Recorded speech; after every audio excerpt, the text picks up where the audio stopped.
A woman steps off a train into hell, armed with nothing but a leather ledger and a wedding dress she'll never wear. The man waiting isn't her salvation. He's her ruin. His ranch is dying. His debts are crushing. Foreclosure is 3 weeks away. Any sane person would run. She asks to see his books instead. This is the story of how intelligence became the deadliest weapon on the frontier, and how two strangers turned certain death into an empire. Stay until the end, hit that like button, and comment what city you're watching from so I can see how far this story travels. The train lurched to a stop with a metal groan that seemed to echo across the entire Nebraska prairie. Evelyn Carter pressed her gloved hand against the window, watching dust swirl in golden clouds across a landscape so flat and empty it made her chest tighten. She'd spent 3 days crossing from Philadelphia, each mile taking her further from everything civilized, everything she understood. Now, as the conductor called out Ashford Station, in a voice that suggested the town barely deserved the name, she felt the full weight of what she'd done. She was a mail-order bride. 3 months ago, those words would have been unthinkable. Evelyn gathered her skirts, deep green silk that already seemed absurdly ornate for this place, and made her way down the narrow aisle. Her trunk would follow. Everything she owned in the world was in that trunk.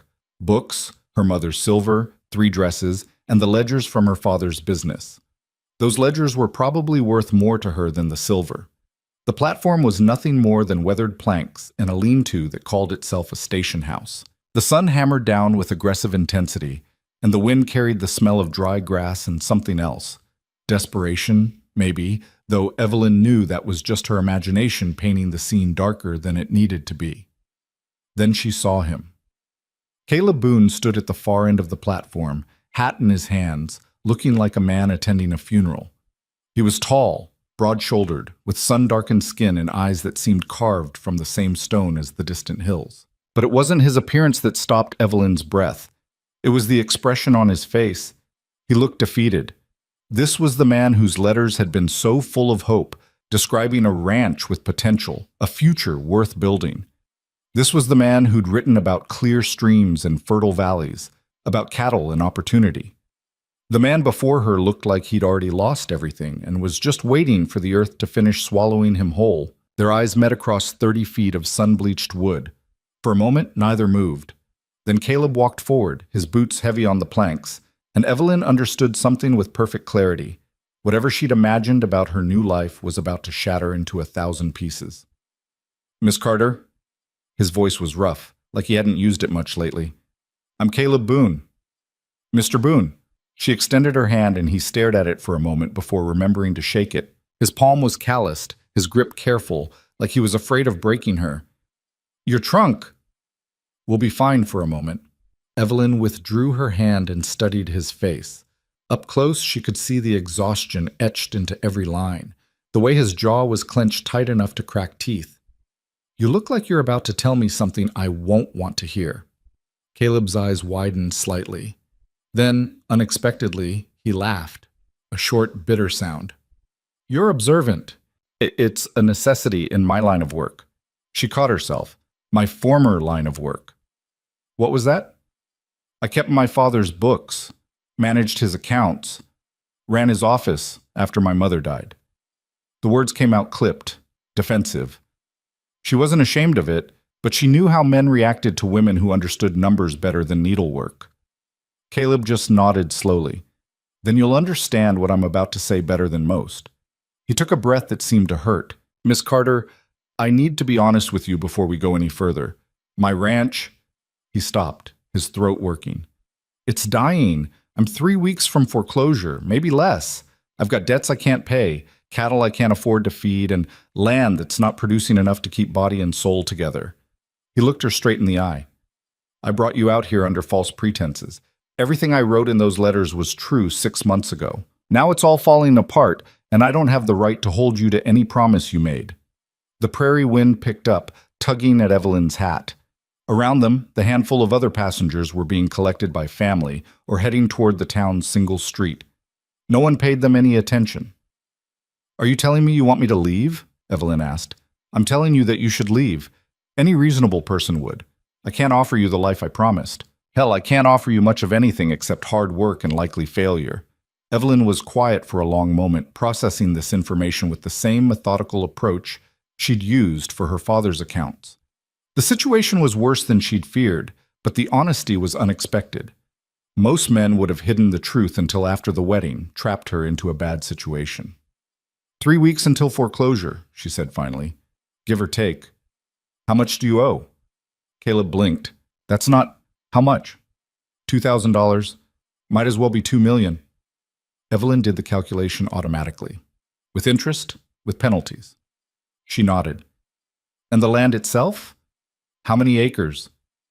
Miss Carter, I don't think... How many acres, Mr. Boone? He stared at her like she'd started speaking another language. 320, but most of it's rough country, not good for much.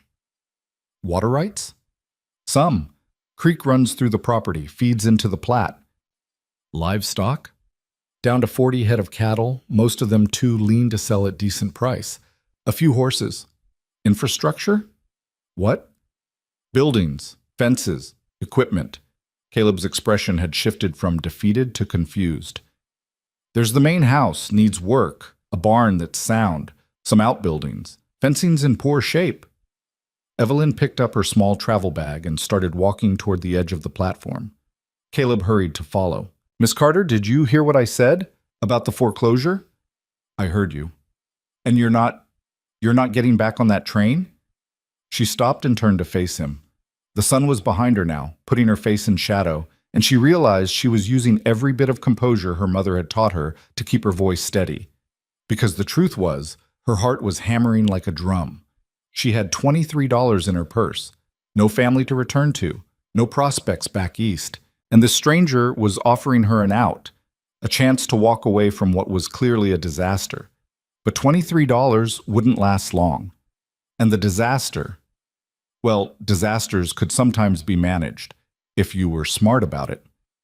Mr. Boone, she said carefully, I assume you have books, records of your finances, your inventory, your transactions. Such as they are, but I'd like to see them. The confusion on his face deepened into something almost comical. You want to see my books? Yes. Why? Because you're telling me we're facing a crisis, and I don't know how to evaluate a crisis without seeing the numbers. She adjusted her bag on her arm. Now, is your wagon nearby, or do we need to arrange transport? Caleb just stared at her. Then, slowly, he put his hat back on and gestured toward a weathered wagon hitched to 2 horses that looked only marginally more optimistic than their owner. This way, he said.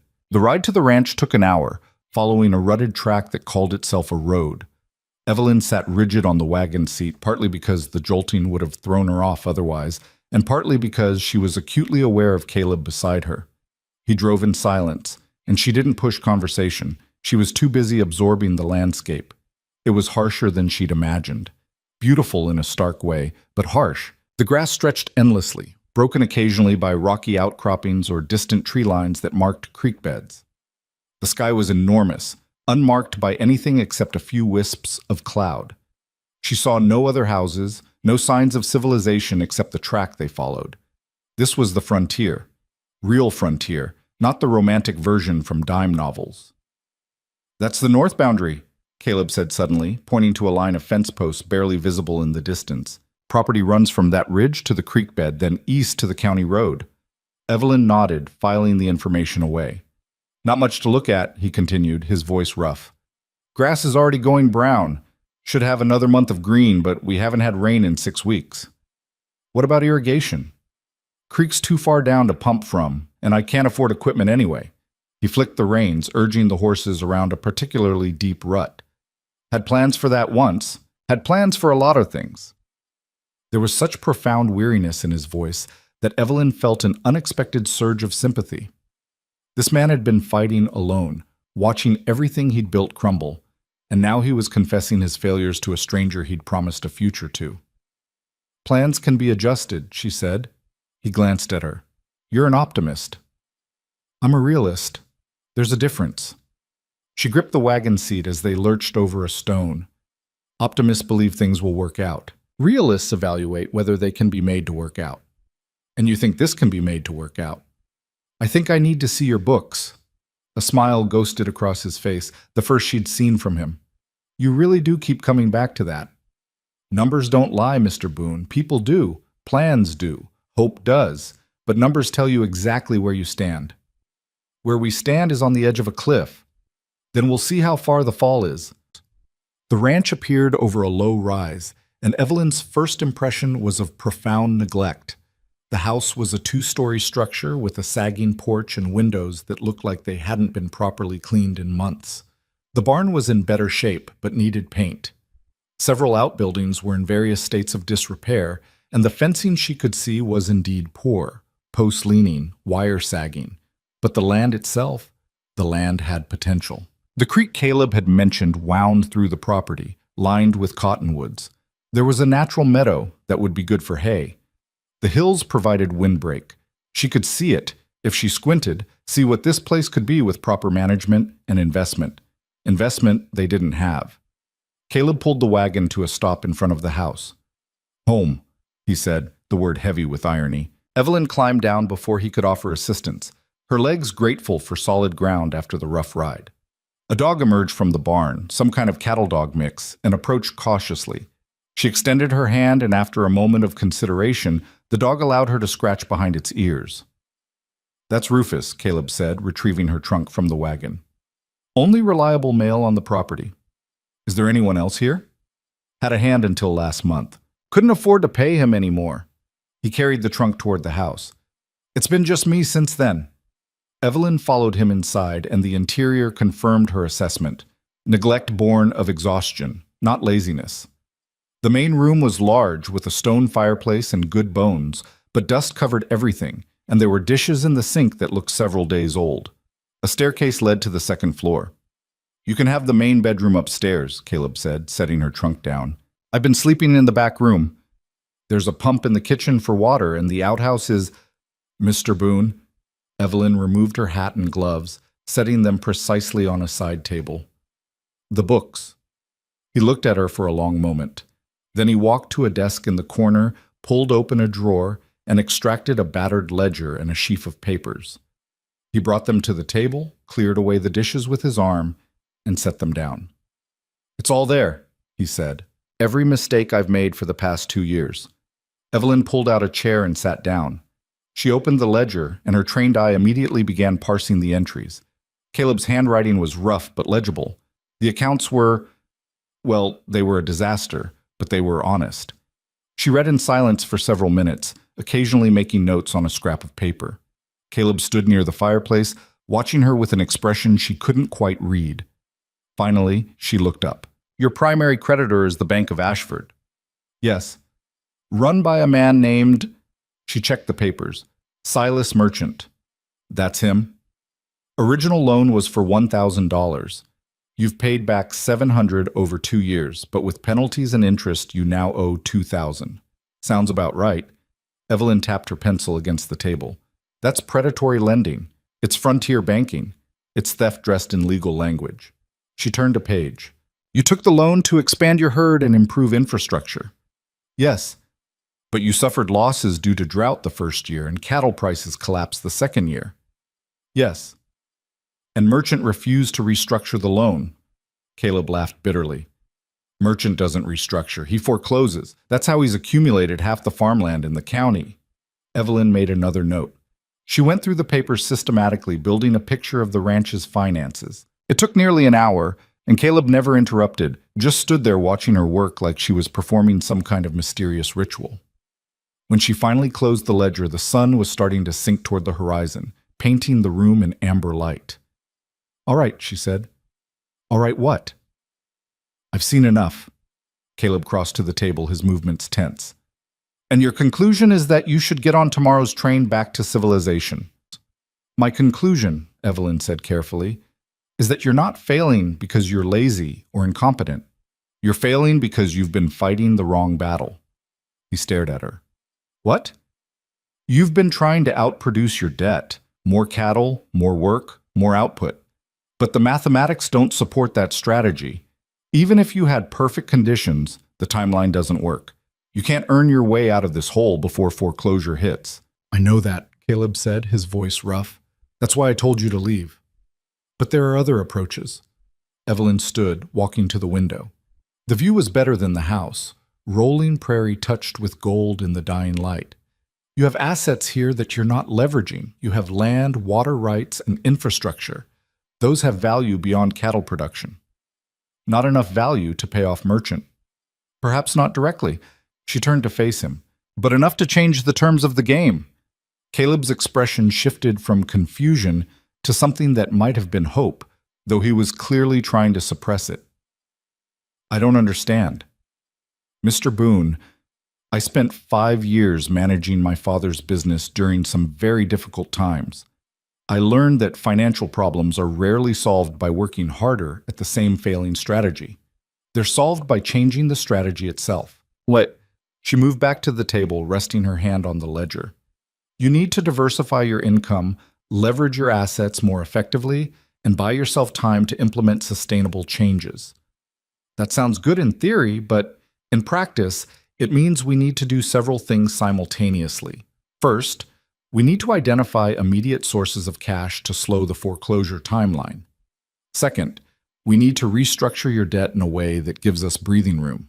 Third, we need to pivot your operations toward more profitable uses of your resources. Caleb pulled out a chair and sat down heavily. Miss Carter, I appreciate what you're trying to do, but you're talking about things that require capital I don't have, time I don't have, and expertise I definitely don't have. You have me, Evelyn said simply. The words hung in the air between them. Why? Caleb asked finally. Why would you do this? You don't know me. You don't owe me anything. You could leave tomorrow with a clear conscience. Evelyn sat down across from him. It was a fair question, and it deserved an honest answer. Because I have nowhere else to go, she said quietly. My father died 3 months ago. His business partner seized everything, legally, though not ethically. I had 3 options. Find work in a city where no one hires female bookkeepers, impose on distant relatives who made it clear I wasn't welcome, or respond to an advertisement for a mail-order bride. She met his eyes. I chose the latter because at least it offered the possibility of building something new, something mine. And now you find out that something is falling apart. Yes, but falling apart means it still exists. There's still something here to save. She gestured to the window, the land beyond. I could go back east and spend my life as a dependent, managing other people's affairs for room and board. Or I could stay here and see if we can turn this disaster into something sustainable, maybe even something successful. We, Caleb repeated. We, Evelyn confirmed. If you're willing to try things my way, which will seem strange and possibly wrong to you because you're used to the frontier approach of physical labor and perseverance, I'm offering you a different approach, strategic thinking and financial manipulation. Caleb was quiet for a long moment. Then he said, You understand that if we fail, you'll have nothing, less than nothing. I understand that if I leave, I'll definitely have nothing. Evelyn stood and extended her hand across the table. So, do we have a partnership, Mr. Boone? He looked at her hand, then at her face, and she could see him wrestling with something, pride maybe, or fear, or just exhaustion. Then, slowly he stood and took her hand. Partnership, he said, though I'm probably going to regret this. Statistically possible, Evelyn agreed, but less likely than you think. His grip was firm, and for the first time since she'd arrived, she saw something other than defeat in his eyes. It wasn't quite hope yet, but it was curiosity, and on the frontier she was learning, that was enough to start with. They spent the next 3 days in a pattern that would have seemed insane to any observer. While Caleb handled the physical demands of the ranch, feeding livestock, repairing fence, hauling water, Evelyn turned the main room into a war room. She spread papers across every surface, organized the ledgers chronologically, and began building a comprehensive picture of the ranch's financial situation. But more than that, she started creating what she called scenario maps, charts showing different potential paths forward and their probable outcomes. Caleb would come in for meals to find her surrounded by papers, muttering calculations, and he'd learn to simply set food near her and wait for her to surface from whatever financial puzzle she was solving. On the 3rd evening, as dusk painted the windows orange, she finally looked up from her work. I need to see the property, she said. Caleb, who'd been oiling a harness at the kitchen table, looked over. "You've been here 3 days and haven't looked around?" "I've been analyzing the theoretical. Now I need to see the practical."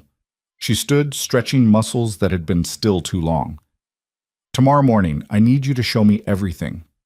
Everything's a lot of ground to cover." "Then we should start early." The next morning, just after dawn, they set out on horseback. Caleb had assumed Evelyn couldn't ride, but she'd surprised him by mounting with practiced efficiency. "My father believed in practical education," she'd explained, settling into the saddle. "Even for daughters." They rode the property boundaries first, and Evelyn took notes in a small book she'd brought. She asked questions constantly about soil quality, water access, wildlife, weather patterns, neighboring properties. Caleb answered as best he could, though her questions often veered in directions he didn't expect. "That stand of timber along the creek," she said, pointing. "How much of it is on your land?" "Maybe 2 acres worth." "Has it ever been harvested?" "No, didn't seem worth the effort." She made a note. "And the creek itself?" "You said it feeds into the Platte." "Eventually, yeah, runs east across several properties first." "Including Aaron Blackwell's land?" Caleb's jaw tightened at the name. "Yes." "Tell me about Blackwell." "What do you want to know?" "Why you got tense when I mentioned his name?" Caleb was quiet for a moment as they rode. Then he said, "Aaron Blackwell owns the Triple Bar Ranch, biggest operation in the county. 5,000 acres, hundreds of head of cattle. He's been buying up failing ranches for years, expanding his territory. Including yours, potentially. He's made offers, lowball offers meant to insult. He figures when I go under, he'll pick up the land for taxes."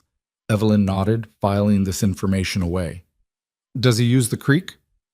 "His cattle water from it downstream. Why?" "Because water rights are valuable, Mr. Boone, especially in drought conditions. And if your property controls access to a water source he needs, that's leverage." They rode on, and Evelyn continued her systematic inventory. She examined the apple trees planted near the house. "These are mature trees, good producers. How much fruit do they yield? And the hay meadow. This should be cut twice a season, properly managed. And the rough country up in the hills. Not good for cattle, but possibly for sheep or goats." By midday, they'd covered most of the property, and Caleb had started to see it through her eyes. Not as a cattle ranch, but as a collection of assets, each with potential value if properly developed. They stopped to rest the horses near the creek, in the shade of the cottonwoods. Evelyn pulled out her notebook and began sketching something while Caleb unpacked the lunch he'd brought. "You're making a map," he observed. "Resource map," she corrected, "showing what assets we have and how they might connect to create value streams." Value streams. Income sources. She accepted the canteen he offered. "The mistake you've been making is thinking of this as a cattle ranch. It's not. It's a piece of land with multiple potential uses, only one of which is cattle ranching. That's what frontier land is for, ranching or farming." "That's conventional thinking. Conventional thinking is why you're in debt." She took a drink, then continued, "I've identified at least 7 potential revenue sources on this property that you're currently not utilizing." Caleb sat down on a fallen log. "All right, I'll bite. What are they?" Evelyn consulted her notes. 1. The apple trees. You have 40 mature trees producing fruit you don't harvest. We can dry apples for winter trade, make cider, or sell fresh fruit to supply stores in town. The amount of apples from 40 trees will generate approximately $60 to $80 if properly processed and sold. Not a fortune, but enough to matter. 2. The timber along the creek.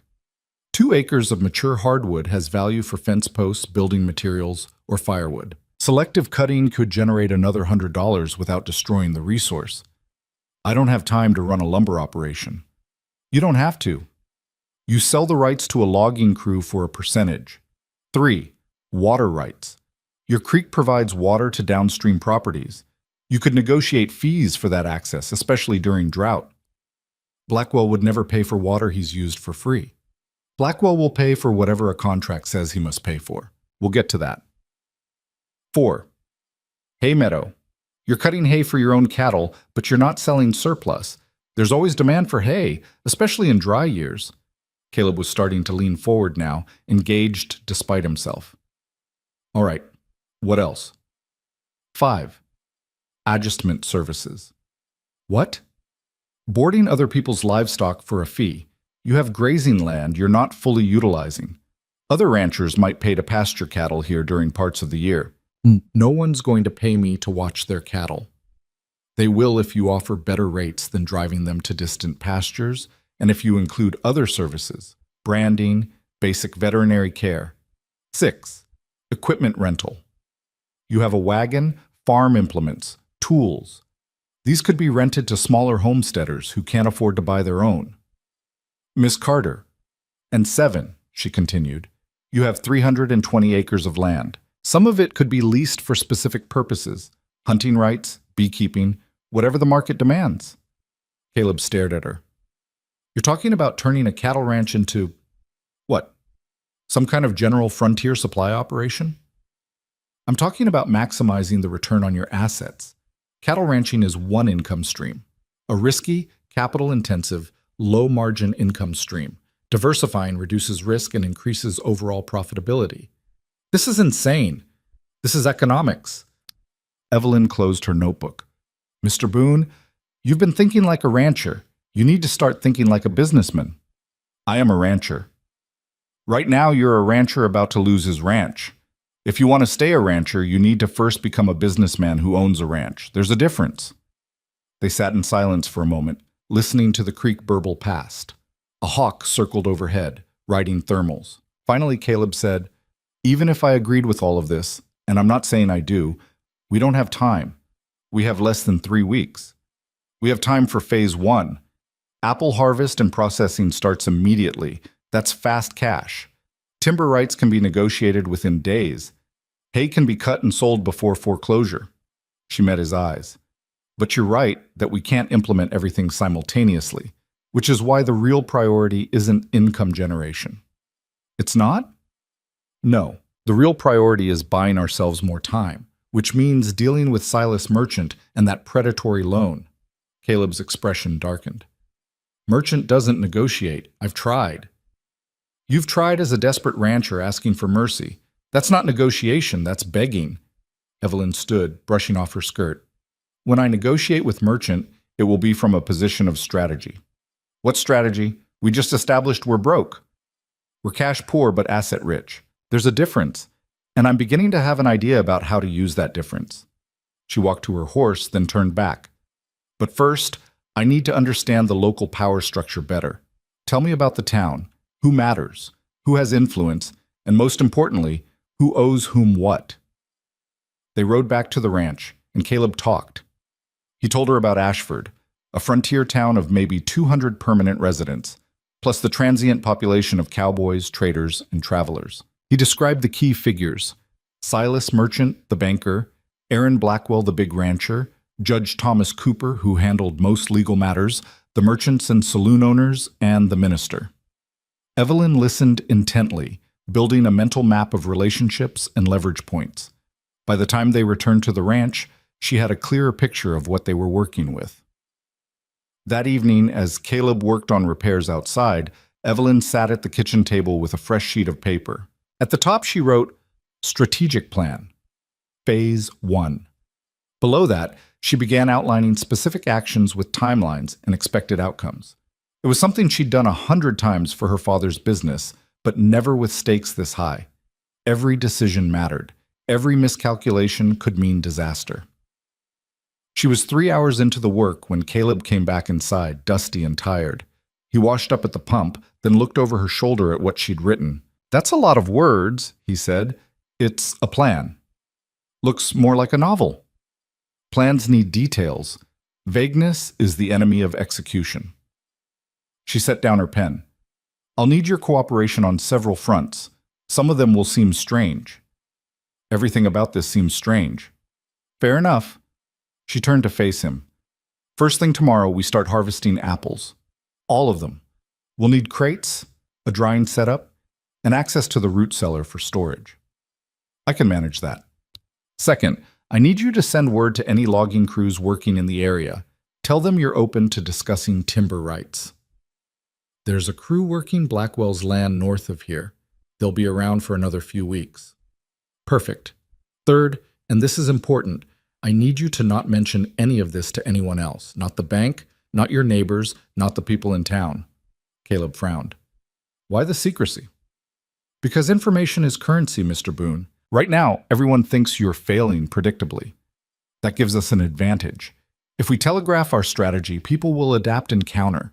We need to move faster than the opposition can respond. The opposition being Merchant, and possibly Blackwell, depending on how this plays out. She stood and walked to the window, looking out at the darkening prairie. Men with power resist change that threatens that power. We're about to change a lot of things very quickly. Some people won't like it. Caleb came to stand beside her. You're talking about making enemies. I'm talking about survival. If making enemies is the cost, then that's what we pay. She glanced at him. Are you willing to pay it? He was quiet for a moment. Then he said, You're not what I expected. No one ever is. But that's not an answer to my question. Caleb looked out at his land, at the ranch he'd built with his own hands and was about to lose. My father homesteaded this property 30 years ago, died defending it from claim jumpers when I was 15. I've spent 20 years working this land, building it up, trying to make it something worth passing on. His jaw clenched. I'm not letting Merchant take it without a fight. So yeah, I'm willing to make enemies if that's what it takes. Evelyn nodded. Good, because things are about to get very complicated. She didn't know how right she was. The next week became a blur of relentless activity. At dawn, they began harvesting apples, and Evelyn demonstrated a talent for systematic efficiency that impressed even Caleb. She'd devised a method for sorting the fruit, best quality for immediate sale, good quality for drying, bruised fruit for cider, and she worked with the same focused intensity she brought to bookkeeping. Caleb handled the physical labor, but Evelyn managed the process, keeping track of quantities and calculating potential returns. By the end of the third day, they'd harvested every tree and had apples sorted in the root cellar. This is more fruit than I've ever dealt with in my life, Caleb admitted. This is more fruit than you've ever monetized in your life, Evelyn corrected. There's a difference. Tomorrow, you'll take the premium apples to town and negotiate a supply contract with the general store. I've prepared the pricing structure. She handed him a paper. Don't accept less than these amounts. Mrs. Fletcher at the general store will think I've lost my mind. Mrs. Fletcher will think you've found business sense. There's a difference. The timber negotiations went faster than expected. The logging crew Caleb contacted came out to survey the property, and Evelyn handled the discussion with the same cool professionalism she'd used on everything else. She negotiated a contract that gave them a percentage of the timber value, plus guarantees about replanting and land restoration. The crew boss, a grizzled man named Jackson, seemed amused by the whole thing. Never negotiated with a woman before, he told Caleb later. She drives a harder bargain than most men. Yeah, Caleb said, watching Evelyn review the contract one final time. I'm learning that. But it was the water rights issue that proved most complicated. Evelyn had researched territorial water law in her father's law books and discovered something interesting. Traditional water rights were based on prior appropriation. First use established priority. But newer territorial codes were shifting toward beneficial use standards, which meant rights could be challenged if water wasn't being fully utilized or if downstream users were being harmed. Blackwell's been using your water for free because no one challenged it, she explained to Caleb. But you have legal standing to establish formal water rights and charge for access. That'll start a war, Caleb said. It'll start a negotiation. There's a difference. The confrontation came faster than either expected. On the seventh day, as Caleb was working on fence repairs along the northern boundary, 3 riders approached from the Triple Bar Ranch. The lead rider was Aaron Blackwell himself, a man in his 50s with silver in his beard and eyes like chips of flint. Caleb straightened from his work as they approached. Boone, Blackwell said, not bothering with pleasantries. Blackwell, heard you've been making noise about water rights. Not noise, legal inquiries. Same thing. Blackwell leaned forward in his saddle, his voice dropping to a growl. That creek's been open access for 20 years. No one charges for it. Maybe someone should start. You're 3 weeks from foreclosure, Boone. You really want to spend your last days making enemies? I'm spending my last days trying to stay solvent. If that makes enemies, so be it. Blackwell's eyes narrowed. This doesn't sound like you. Sounds like that East Coast woman I heard came in on the train last week. She putting ideas in your head? She's putting facts in my head. Water law says, I don't give a damn what water law says. Blackwell cut him off. I'm telling you how things work on this frontier. You don't charge neighbors for water. It's not done. It's done when the water has value, and the man who owns it has bills to pay. The two men stared at each other, and Caleb felt the weight of the moment. This was a line being crossed, a challenge to the old ways of doing things. Blackwell represented the established order, the big ranchers who made the rules, and Caleb was breaking those rules.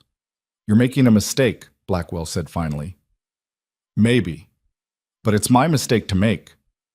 Blackwell straightened in his saddle, and his voice went cold. Merchant's going to foreclose on you in 2 weeks. Everyone knows it. When that happens, I'll buy this land for taxes, and then we'll see who controls the water. He wheeled his horse around. Enjoy your last days, Boone. They rode off, and Caleb stood watching them go, his heart pounding.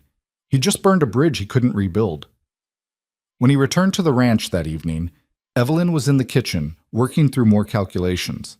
He told her about the confrontation. She listened without interrupting, then nodded. Good. Good? I just made an enemy of the most powerful man in the county. You established that we're serious about defending our rights. That's different. She made a note on her paper. Blackwell's predictable. He's used to intimidating people into submission. When you didn't submit, he fell back on threats. But threats only work if he can follow through. He's planning to buy the land after foreclosure. Then we need to make sure there's no foreclosure. She looked up at him. Which brings us to the next phase. I need to go to town tomorrow. I need to see Merchant. That's a bad idea. It's a necessary idea. Merchant will eat you alive. Merchant will underestimate me. There's a difference. She stood gathering her papers. I've been analyzing his loan patterns across other foreclosures. He has a method, a system, and every system has weaknesses. What weakness? Greed. Merchant is so focused on acquiring property that he's over-leveraged. He's carrying significant debt himself, borrowed against future foreclosures. If I can prove that our ranch is worth more saved than foreclosed, I can shift his incentive structure. Caleb shook his head. You're talking about negotiating with a predator. I'm talking about manipulating a businessman. Predators are emotional. Businessmen respond to profit. She met his eyes. Trust me, Mr. Boone. This is what I do. The next morning, Evelyn dressed carefully for town. Her best dress, her mother's cameo, gloves, and hat. She looked every inch the refined Eastern lady, and Caleb understood it was armor of a sort. They rode into Ashford together, drawing stares from the townspeople. The mail-order bride who hadn't run away was already a curiosity. The mail-order bride heading to the bank was scandal. The Bank of Ashford was a 2-story brick building, by far the most substantial structure in town. Evelyn walked in like she owned it, Caleb trailing behind, feeling distinctly out of place. Silas Merchant looked up from his desk as they entered. He was a thin man in his 40s, impeccably dressed, with calculating eyes and a smile that never reached them. Mr. Boone, he said, his voice smooth, and this must be Miss Carter. I heard you'd arrived. Mrs. Boone, actually, Evelyn said calmly. We were married yesterday by Judge Cooper. Caleb blinked. They absolutely had not been married yesterday. But Evelyn's expression was serene, and he understood. This was strategy. Merchant's smile widened slightly. Congratulations. Though I'm afraid marriage doesn't change your husband's financial situation. On the contrary, Mr. Merchant, marriage creates a legal partnership, which means I now have standing to negotiate on behalf of our shared interests. She pulled out a chair and sat down without waiting for invitation. I'd like to discuss the terms of our loan. The loan is quite simple, Mrs. Boone. Payment in full is due in 13 days. If payment isn't received, we foreclose. I've reviewed the loan documents. I believe the interest calculations are incorrect. Merchant's expression didn't change, but something flickered in his eyes. I assure you, everything is in order. Your original loan was $1,000 at 12% annual interest. Over 2 years, with my husband's payments, the balance should be approximately $500. Instead, you claim $2,000 is owed. There were penalties for late payments, fees for extensions, compounding. Compounding that violates territorial lending statutes. Evelyn pulled out a paper.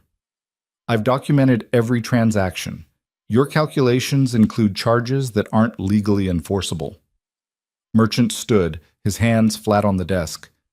Mrs. Boone, I don't know how things work back east, but here we have our own way of conducting business. Business conducted in violation of territorial law is fraud, Mr. Merchant, not local custom. She remained seated, calm. I'm prepared to file a complaint with the Territorial Banking Commission. That would take months to resolve. You'll be foreclosed long before, unless Judge Cooper issues a temporary injunction pending review, which he will, given the documented violations. She smiled slightly. I met with him this morning, before coming here. It was a lie, Caleb knew, but it was a convincing lie, delivered with perfect confidence. Merchant sat back down slowly. What do you want? A restructured loan, $900, the legitimate amount owed, paid over 18 months at 6% interest. No penalties, no additional fees. That's ridiculous. That's generous, considering I could make a case for you owing us a refund of overpayments. She leaned forward. Mr. Merchant, you're a businessman. This ranch is worth more to you performing than foreclosed. If you restructure reasonably, you get your money plus legitimate interest. If you foreclose, you get property in a depressed market that you'll struggle to sell, plus legal complications from my complaint. She let that sink in. One path gives you guaranteed return. The other gives you risk and trouble. Merchant's jaw was tight.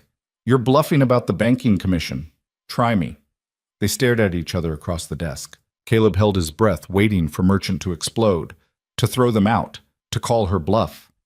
Instead, Merchant said, 18 months is too long. 12 months. 15 months. 12 months, 7% interest. 15 months, 6%. Another long silence. Then Merchant said, I want collateral, beyond the property. What kind of collateral? Water rights. Formal documentation that if you default, I control water access across the property. Evelyn considered this. Agreed, but in exchange you acknowledge the original loan violations in writing. That's non-negotiable. You get additional collateral. I get documentation that protects us legally. Merchant looked like he'd swallowed something bitter, but finally he nodded. I'll have papers drawn up. I'll review them before signing. We'll return tomorrow. Evelyn stood, and Caleb scrambled to follow. Good day, Mr. Merchant. They walked out of the bank into the afternoon sunlight, and Caleb felt like he'd just witnessed something impossible. Did that just happen? He asked. Yes. Did we just buy ourselves 15 months? Yes. How? Evelyn smiled, a real smile this time, not strategic armor. I told you, numbers don't lie. Merchant's entire operation relies on appearing more powerful than he is. I called that bluff with a bigger bluff, backed by just enough truth to make him uncertain. The banking commission complaint? Oh, I absolutely intend to file that. It'll take months to resolve, but it'll create enough trouble to make foreclosure messy. Merchant knows that, so he'll take the safe path. She looked back at the bank. We just turned certain failure into manageable challenge. And the marriage? A convenient fiction to give me legal standing. We'll make it real eventually, I assume, given the circumstances. But for now, let's just let people believe what's useful for them to believe. Caleb stopped walking. You lied to a banker and bluffed your way into restructuring a predatory loan. Yes, that's... He paused, searching for words. That's the most terrifying thing I've ever seen. Business is often terrifying, Mr. Boone. You just don't usually see it up close. She started walking again. Now, come on, we have work to do. 15 months sounds like a lot, but it's really not. We need to make this ranch profitable, and we need to do it faster than seems possible. They rode back to the ranch in silence, and Caleb found himself reassessing everything he'd thought he understood about survival on the frontier. He'd always believed it was about strength, endurance, and hard work. Evelyn was teaching him it was about strategy, information, and the courage to challenge systems everyone else accepted as unchangeable. That evening, as they sat at the kitchen table reviewing the next steps of the plan, Caleb said, "Thank you." Evelyn looked up from her papers. For what? For not leaving. For caring about this place. For... He gestured at the papers, the plans, everything she'd built in just over a week. For seeing what I couldn't see. I haven't saved anything yet, Mr. Boone. We've just bought ourselves a fighting chance. Still, thank you. She nodded, and for a moment something passed between them. Not romance, not yet, but recognition. They were partners in something that mattered, facing impossible odds with nothing but intelligence and determination. We should get some sleep, Evelyn said finally. Tomorrow we need to start implementing Phase 2. What's Phase 2? Everything else. She smiled slightly. Told you it would get complicated. As Caleb lay in his bed that night, listening to the prairie wind whistle around the house, he realized something had shifted. A week ago, he'd been a man waiting to lose everything, going through motions without hope. Now he was a man with a plan, a partner, and a chance. It was a slim chance. The obstacles were enormous. Merchant would be looking for revenge. Blackwell would be watching for weakness. The land itself remained harsh and unforgiving. But for the first time in months, Caleb Boone believed they might actually survive this. And in the room above, Evelyn Carter lay awake, running calculations in her mind, already 3 steps ahead, planning for contingencies and opportunities that hadn't emerged yet. Neither of them could sleep much. There was too much to do, too much riding on their success. But both of them, in their own ways, felt something they hadn't felt in a long time, hope backed by strategy. And on the frontier, that combination was more dangerous than any amount of muscle or gunpowder. The restructured loan papers arrived 3 days later, delivered by a sullen bank clerk who looked like he'd rather be anywhere else.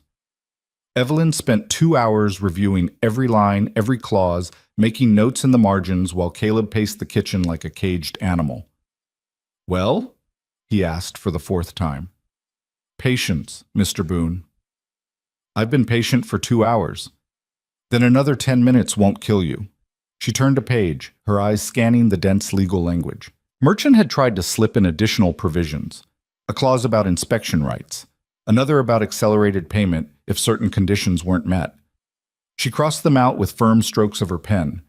Finally, she set down the papers and looked up. It's acceptable. Barely. He's tried to insert some poison pills, but nothing we can't negotiate out.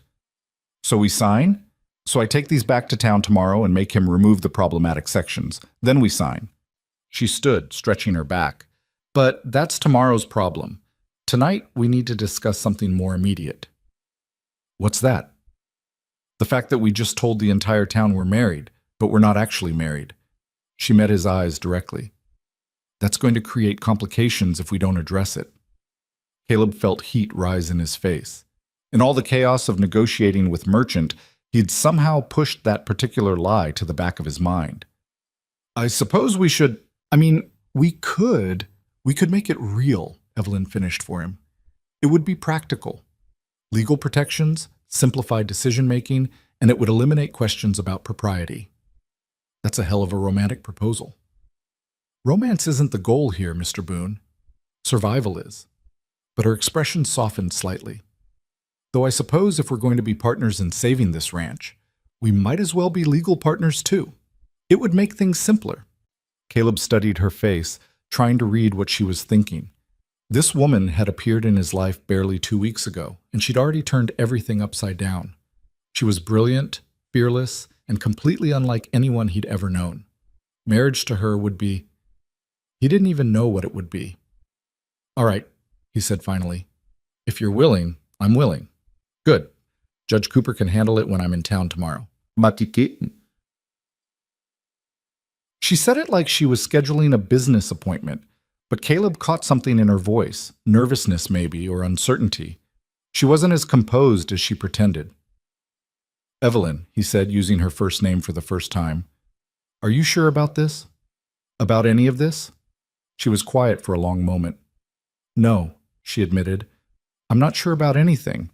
But certainty is a luxury people like us can't afford. So I'm choosing the path that seems most likely to lead somewhere worth going.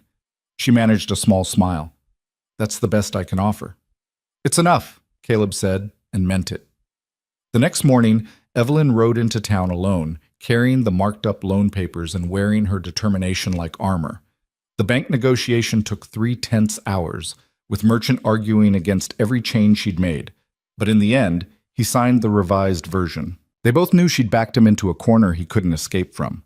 Judge Cooper performed the marriage ceremony in his office with his clerk as witness. It took 5 minutes, and Evelyn felt a strange sense of unreality as she signed her new name, Evelyn Boone, in the register. She'd come west expecting this, had answered the advertisement knowing marriage was the purpose, but somehow the reality felt more weighty than she'd anticipated. "Mrs. Boone," Judge Cooper said, shaking her hand, "congratulations. You've certainly made an impression on our town in a short time. I hope it's not too much of a scandal, Your Honor." "Scandal?" Cooper chuckled. "My dear, you've given the ladies of Ashford enough gossip to last through winter. The Eastern bride who took on Silas Merchant and won? You're practically legendary already." "I didn't win. I negotiated." "Out here, that amounts to the same thing." He handed her the marriage certificate. "Take care of that husband of yours. And that ranch. I'd like to see you succeed." "Thank you, Your Honor. I intend to." She rode back to the ranch with 2 documents in her saddlebag that would determine their future: a marriage certificate and a restructured loan. Both were gambles. Both could still fail. But they represented possibility, and that was more than they'd had 2 weeks ago. Caleb was working on the barn roof when she returned, and he climbed down to meet her. "Well, we're legally married, and we have our loan." She dismounted, patting her horse's neck. "Now comes the hard part." "The hard part? Everything so far has been hard." "Everything so far has been preparation. Now we have to actually make this ranch profitable enough to meet our payments." She pulled out her notebook, which was already filling with calculations and plans. "We have 15 months to demonstrate viability. That means we need to show steady income, reduce debt, and improve property value. In 15 months. She started walking toward the house, and he fell into step beside her. "The apple operation is our immediate cash source. We should see returns within 2 weeks once the dried fruit is ready for market. The timber operation starts next week, which will bring in a lump sum. But those are one-time revenues. We need sustainable income streams." They spent the rest of the afternoon reviewing her detailed plans. Evelyn had broken down their strategy into quarterly goals, each building on the previous one. First quarter, establish immediate revenue sources and reduce unnecessary expenses. Second quarter, implement infrastructure improvements that would increase efficiency. Third quarter, expand into new revenue areas. Fourth quarter, demonstrate profitability and stable growth. "It's ambitious," Caleb said, reviewing the timeline. "It has to be. We're fighting against accumulated debt and community skepticism." She pointed to a section of her notes. "The biggest challenge will be the second quarter. We need to invest in improvements, but investment requires capital we don't have, so we need to find creative financing solutions." "Like what?" "Like trading services for materials, like negotiating payment plans with suppliers, like finding partners who'll invest in exchange for shares of specific revenues." She looked up at him. "This is where your knowledge of the community becomes crucial. I can design the strategy, but you know who to approach and how to approach them." Over the next 3 weeks, they fell into a rhythm of relentless activity. Caleb handled the physical labor while Evelyn managed the business operations, but the lines between their roles blurred constantly. He found himself pulled into negotiations, learning her methods. She found herself working alongside him in the fields, understanding the practical constraints that shaped their options. The dried apples sold better than expected. Mrs. Fletcher at the general store took the entire first batch and immediately ordered more. "City folks coming through on the railroad are paying premium prices for quality dried fruit," she explained. "You're the only supplier within 50 miles producing at this standard." But Evelyn had anticipated this, had researched what travelers wanted, had insisted on quality control that Caleb thought excessive. Now it was paying off. The timber operation brought in $300, more than Caleb had seen in cash in 2 years. He wanted to immediately pay down the loan, but Evelyn stopped him. "We need that capital for Phase 2 investments," she said. "Make the minimum loan payment, keep the rest liquid. But if we pay down the principal, we save $20 in interest over 15 months. If we invest that same money in hay equipment, we can generate an additional $200 this season." She showed him the calculations. "The mathematics are clear. We need to think strategically, not reactively." It went against every instinct Caleb had, but he'd learned to trust her judgment on financial matters. Still, watching that cash sit in their strongbox instead of going to pay off debt, made him nervous. Their first real test came in early October when Aaron Blackwell made his move. Caleb was checking fence line along the northern boundary when he spotted survey stakes that hadn't been there the day before.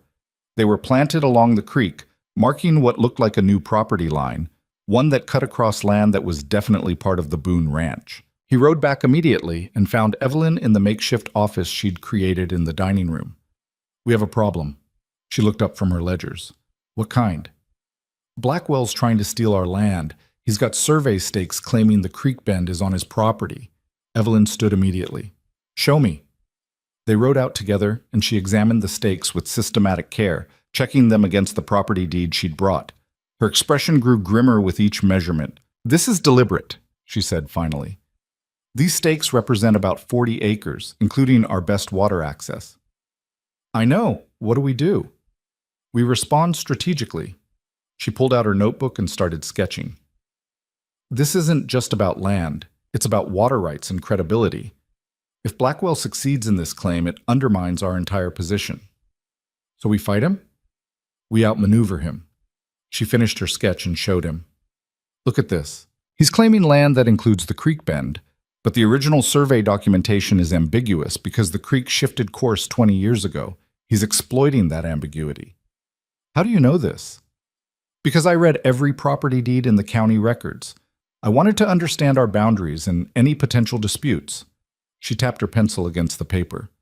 "Blackwell thinks we're too weak and too ignorant to challenge him effectively. He's wrong on both counts. What's your plan?" "We need a formal resurvey by an independent surveyor, documented with territorial authority. We need to force this into legal channels where documentation matters more than intimidation." She looked at the stakes, her jaw set. "And we need to make this expensive enough for Blackwell that he thinks twice about trying again." "Legal challenges cost money we don't have." "Then we find creative solutions. Come on." She mounted her horse. "We're going to town." Judge Cooper listened to their case with interest, studying the property deeds and survey documentation Evelyn had assembled. "This is quite thorough, Mrs. Boone." "I believe in preparation, Your Honor." "So I see." He set down the papers. "The problem is, ordering an official resurvey requires filing fees and surveyor costs. Probably $200, maybe more." "We're prepared to pay," Evelyn said, though Caleb knew they absolutely weren't. That would consume most of their timber revenue. "However," Cooper continued, "if there's evidence of intentional fraud in the claim, which these overlapping documents suggest there might be, the party making the false claim could be liable for all costs plus damages." Evelyn leaned forward. "How would we establish fraud?" "You'd need to demonstrate that Blackwell knew his claim was invalid when he made it, that he had access to documentation showing the correct boundary and ignored it deliberately. The original survey records from territorial filing would show that." "They would, but those records are in the territorial capital. Getting copies would take weeks and cost money for official certification." Evelyn was quiet for a moment, thinking. Then she said, "What if someone had already obtained those records? What if they were available now?" Cooper raised an eyebrow. "That would expedite matters considerably. Do you have such records?" "Not yet, but I believe I can obtain them." She stood. "Thank you for your time, Your Honor. We'll return shortly." Outside, Caleb said, "How are you going to get records from the territorial capital in less than weeks?" "I'm going to write a very persuasive letter to the territorial surveyor's office, offering to pay for expedited certified copies, and I'm going to have it delivered by express rider." She was already walking toward the telegraph office. "It'll cost $30, but it'll save us from a much more expensive fight." "We don't have $30 for express delivery." "We do if I sell my mother's silver to Mrs. Fletcher." Caleb grabbed her arm. "No, that's yours, your only connection to your family." She looked at him, and he saw something vulnerable in her expression for the first time since she'd arrived. "My mother believed in practicality over sentiment. She'd tell me to sell the silver and save the ranch." Her voice was steady, but her eyes were bright. "Besides, sentiment doesn't pay bills." "Evelyn, it's already decided." She gently pulled free and continued to the telegraph office. "Let's send this message before I change my mind." The records arrived 10 days later via express courier, and Evelyn immediately took them to Judge Cooper. The documentation was unambiguous. Blackwell's stakes were 40 acres into Boone property, and the historical survey records proved it conclusively. Cooper ordered the stakes removed, issued an injunction against further encroachment, and suggested that Blackwell might face fraud charges if he persisted. More importantly, he ordered Blackwell to pay the Boone's legal fees and survey costs. "That's $320, Cooper announced, payable within 30 days. Caleb felt something shift in his chest. They'd just forced Aaron Blackwell, the most powerful rancher in the county, to pay them. It seemed impossible, but Evelyn just nodded calmly, like she'd expected exactly this outcome. Because Caleb realized she had expected it. She'd planned for it, maneuvered toward it, and made it happen through pure strategic thinking. Word spread fast.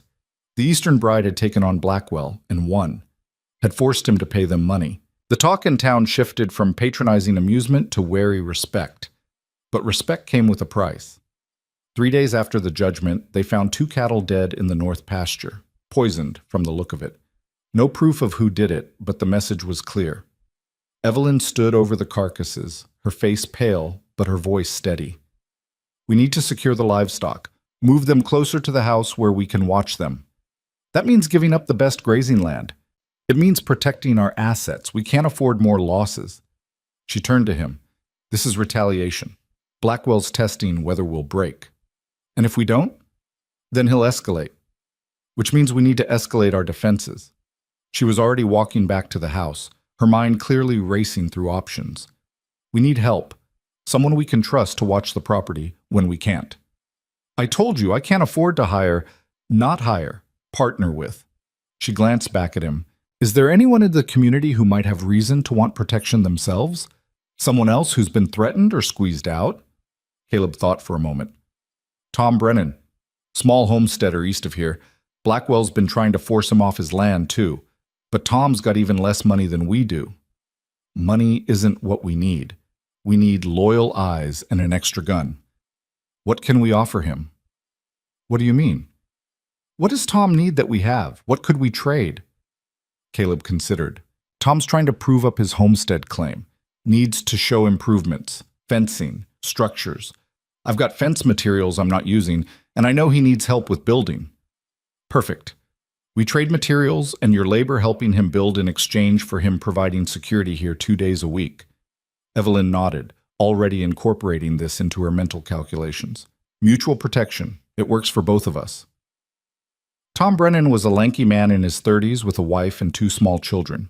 He listened to Evelyn's proposal with the careful attention of someone who'd learned not to trust easy offers. "So you give me fence materials and help with building, and I come over here twice a week to watch your place," he summarized. "And we provide mutual warning if either of us faces threats," Evelyn added.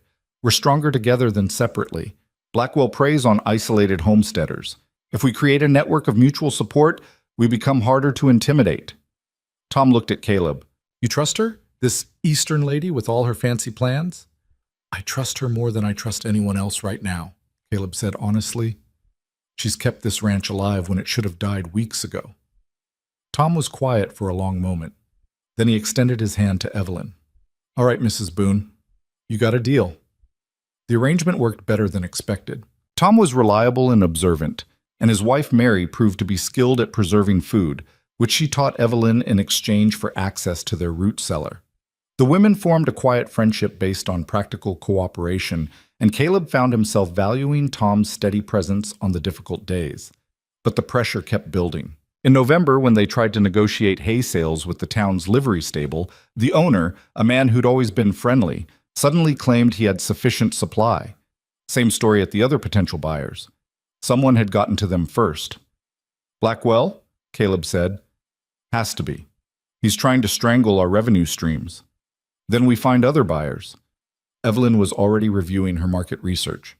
"There's a railroad depot 30 miles south, military post 40 miles north. We're not limited to local sales. Transportation costs will eat into profits. Some profit is better than no profit." She made notes. "Besides, if we establish relationships with outside buyers, it reduces our dependence on local goodwill.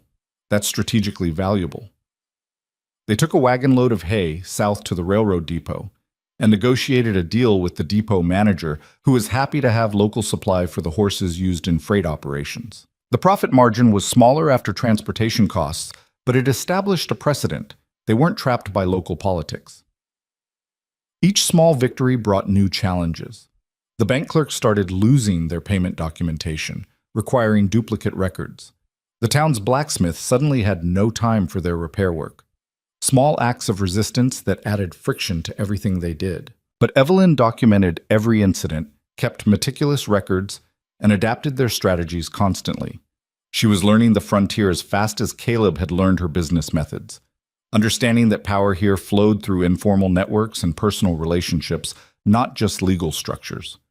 "We need allies," she said one evening in late November as they reviewed their quarterly numbers. "Real allies, not just transaction partners. We have Tom. We need more. We need people with influence who see value in our success." She tapped her pencil against her ledger. Who in this county would benefit from seeing Blackwell's power challenged? Anyone Blackwell's ever squeezed, which is half the county. Then we need to make those people visible to each other. Show them they're not alone. Her eyes brightened with an idea. We need to host something, a gathering, something that brings people together and lets them see possibility. Like what? Like a harvest celebration. We've had a successful apple season. We can use that as the excuse. Invite all the small homesteaders, the independent ranchers, the townspeople who aren't in Blackwell's pocket. She was already planning it out. Make it about community, but really it's about showing strength and building networks. That'll cost money we don't have. We make it a potluck. Everyone brings something. We provide the location and the excuse. She smiled. Trust me, Mr. Boone. Sometimes the best investments are in relationships, not infrastructure. The harvest gathering happened on a cold Saturday in early December. They'd cleaned the barn, hung lanterns, and set up tables. Evelyn had sent personal invitations to 20 families, carefully choosing people she thought might be sympathetic. 15 families came, more than Caleb expected. Tom and Mary Brennan arrived early to help set up. Small homesteaders he barely knew showed up with covered dishes. Even a few townspeople came out, curious about the Eastern lady and her unusual ranch. Evelyn moved through the crowd with practiced grace, talking to everyone, learning their situations, making connections. Caleb watched her work and realized this was another kind of business, building social capital, creating networks of mutual interest. "Your wife is something else," Tom said, standing beside Caleb near the punch bowl. "Yeah, she is. Word is she made Merchant restructure your loan and forced Blackwell to pay you money. That true?" "More or less." Tom whistled low. "And she's been here what, 2 months?" "About that." "Hell of a 2 months." Tom raised his cup in salute. "Here's to dangerous women with smart ideas." Caleb clinked his cup against Tom's, watching Evelyn laugh at something Mrs. Fletcher was saying. She looked different than she had that first day on the train platform, more confident, more integrated into this harsh place, but also more tired, carrying the weight of everything they were trying to accomplish. Near the end of the evening, Evelyn gathered everyone's attention. "I want to thank you all for coming," she said, her voice carrying across the barn.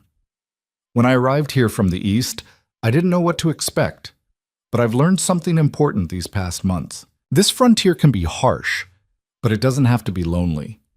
We're stronger when we work together, when we help each other, when we refuse to be isolated by those who profit from our division."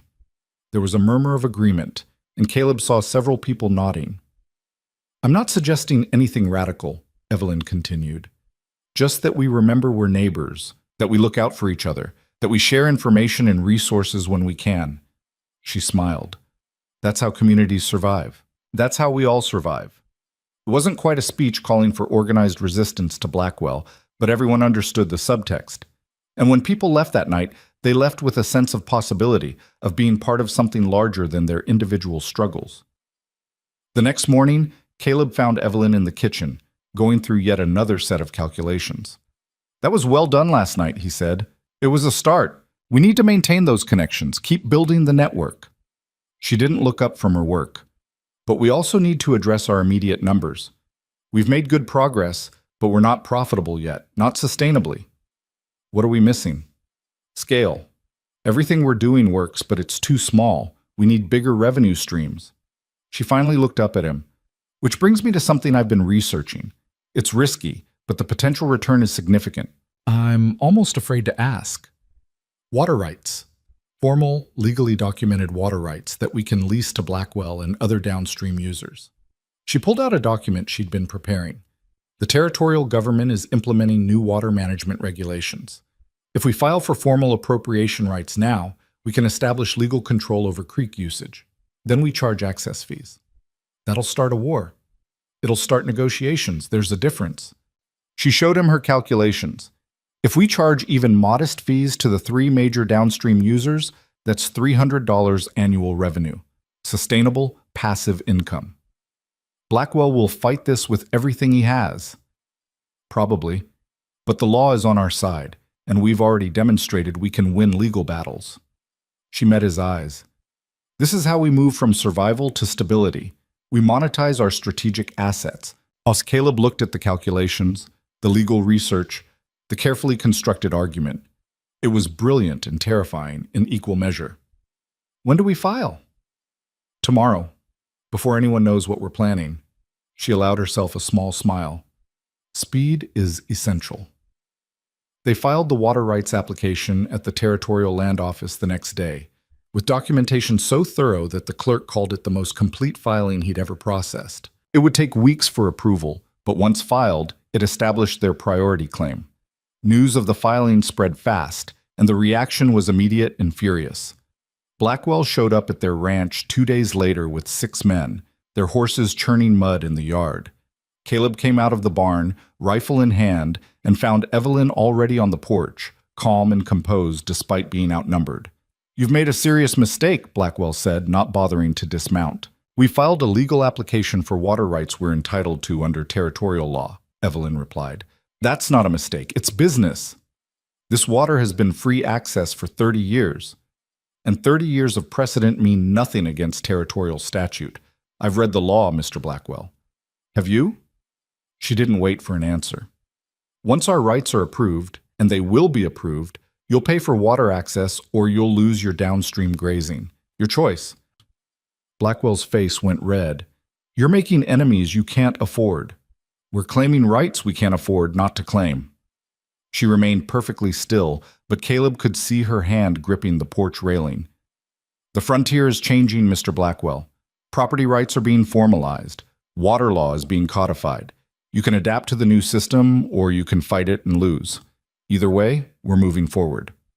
For a long moment, the tension hung thick in the cold air. Then Blackwell wheeled his horse around. "This isn't over." "I didn't expect it to be," Evelyn said to his retreating back. After they'd gone, Caleb climbed onto the porch beside her. She was trembling. "You all right?" he asked. "Just the aftermath. Fear catches up after the crisis passes." She took a shaky breath. "Do you think I pushed too hard?" "I think you did what needed doing, but he's right about one thing. This isn't over." "I know." She straightened her shoulders. "But we're not backing down. We've come too far to surrender now." That night, they heard riders in the darkness, and shots fired into the air near the barn. No damage, just intimidation. Caleb wanted to ride out after them, but Evelyn stopped him. "That's what they want, to provoke us into doing something rash that gives them excuse for retaliation." She was at the window, watching shadows in the moonlight. "We stay defensive. We document everything. We let them look like the aggressors. While they terrorize us? While they make mistakes." She turned to face him. "Blackwell's used to winning through intimidation, but intimidation only works if your opponent breaks. We're not breaking, so he'll escalate, and escalation makes him vulnerable to legal response." "You're gambling that the law will protect us." "I'm gambling that documented violence against law-abiding citizens will force Judge Cooper's hand. Blackwell's powerful, but he's not above the law." "Not quite." Her expression was determined. "We just need to survive long enough for that to matter." The harassment continued sporadically over the next 3 weeks. Fence cutting, livestock harassment, anonymous threats left nailed to trees. Each incident was documented meticulously by Evelyn, with Tom Brennan serving as witness when possible. Through it all, they kept working. The hay sales continued. The dried apple operation expanded. Small victories accumulating against the backdrop of persistent threat. In January, the water rights approval came through. Evelyn held the official document like it was made of gold, reading it twice to make sure she understood correctly. "We won," she said, disbelief coloring her voice. "We actually won." "Now comes the hard part," Caleb said, "enforcing it." They sent formal notices to all downstream water users, including Blackwell, establishing the new fee structure. The fees were reasonable. Evelyn had calculated them carefully to be economically sustainable for users while generating needed revenue. But the principle was what mattered. Blackwell's response came 3 days later. He filed a lawsuit challenging the water rights approval, claiming improper procedure and harm to established use. It was clearly a stalling tactic meant to tie them up in expensive litigation, but Evelyn had anticipated this. She'd already contacted a lawyer in the territorial capital, a young attorney named Michael Hayes, who specialized in land use cases and was willing to work on contingency in exchange for a percentage of the water rights revenue. "He thinks we have a strong case," she told Caleb after receiving Hayes's telegram. "And he's willing to front the legal costs because he believes in the precedent this sets." Why would he do that? Because he's ambitious and smart. If he wins this case, it establishes his reputation as a water rights expert. That's worth more to him than immediate payment. She smiled. "See? Everyone has motivations that can be aligned with ours if you understand what they need." The lawsuit moved slowly through territorial courts, and while it did, their ranch continued its transformation. The quarterly numbers showed improvement, not profit yet, but reduced losses and positive trajectory. The network of small homesteaders they'd built at the harvest gathering was proving valuable, with information and resources flowing between farms. In February, something unexpected happened. 3 small ranchers approached them about forming a cooperative for bulk purchasing of supplies and shared equipment use. Evelyn had mentioned the concept at the harvest gathering, but she hadn't expected anyone to act on it. "Makes sense," Tom Brennan said, presenting the proposal. "We all need the same things. If we buy in bulk and share costs, we all save money. Simple mathematics." It was Evelyn's philosophy spreading through the community, her strategic thinking taking root in other people's operations. She helped them structure the cooperative, providing advice on legal organization and financial management. Caleb watched all this with a mixture of pride and amazement. "You're changing more than just our ranch," he told her one evening. "I'm just showing people what's possible when they think strategically instead of reactively."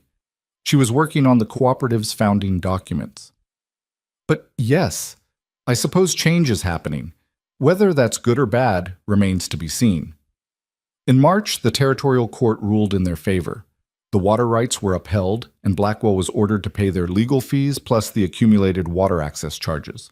The amount was substantial, over $800. When the judgment arrived, Evelyn sat at the kitchen table staring at it for a long time. Caleb came to stand beside her, reading over her shoulder.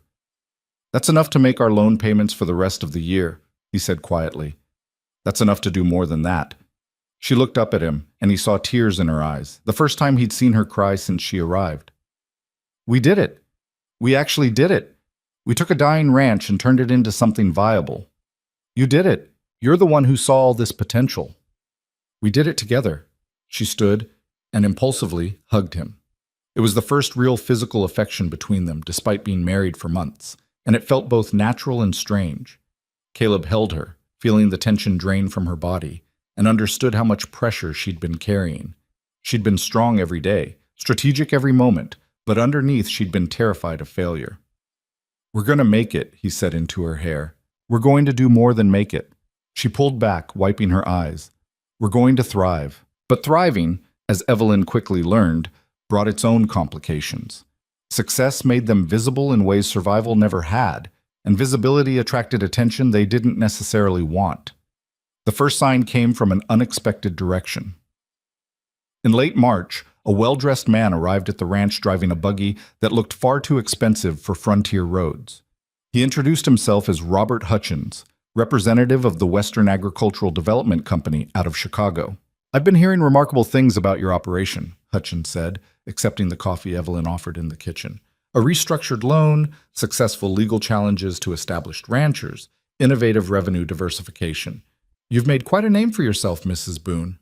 "We've simply tried to manage our resources effectively," Evelyn replied, settling into the chair across from him. Caleb stood near the stove, arms crossed, instinctively wary. Quite effectively, from what I understand, which is why my company is interested in discussing a potential partnership. Hutchins pulled out a folder of papers. We represent Eastern investors looking to develop frontier properties. Your ranch would be an ideal candidate for expansion with proper capital investment. What kind of partnership? Evelyn asked, though her tone suggested she already suspected the answer. We would provide capital for infrastructure improvements and operational expansion. In exchange, we'd take a controlling interest in the property, 60% ownership. You'd retain management control and receive guaranteed salaries plus profit sharing on the minority stake. Caleb straightened. You want us to sell you our ranch, not sell, partner. You'd maintain operational authority while we provide the resources for growth. Hutchins smiled smoothly. Think of what you could accomplish with real capital behind you. Modern equipment, expanded herds, professional staff. Your innovative approaches could be implemented at scale. Evelyn was quiet for a moment, and Caleb couldn't read her expression. She was studying Hutchins with that calculating look she got when processing complex information. That's a generous offer, she said finally, but I have questions. First, what happens if our management decisions conflict with your investors' interests? We discuss it and find compromise. Which means in practice that your investors would have final say since they control 60%. She set down her cup. Second question, what's your company's track record with similar partnerships? Hutchins hesitated just slightly. We facilitated several successful agricultural ventures. How many are still operated by the original families? Another pause. Business circumstances vary. Some families chose to exit their management roles after successful growth phases. Chose to exit, or were forced out when they disagreed with corporate direction? Evelyn's voice remained pleasant, but her eyes were sharp. Mr. Hutchins, I've read about companies like yours in the financial journals. You target struggling properties, promise capital and partnership, then systematically squeeze out the original owners once you control majority stake. It's legal, barely, but it's also predatory. Hutchins' smile tightened. I assure you, Mrs. Boone, we operate with complete integrity. I'm sure you believe that, but your definition of integrity and mine likely differ. She stood.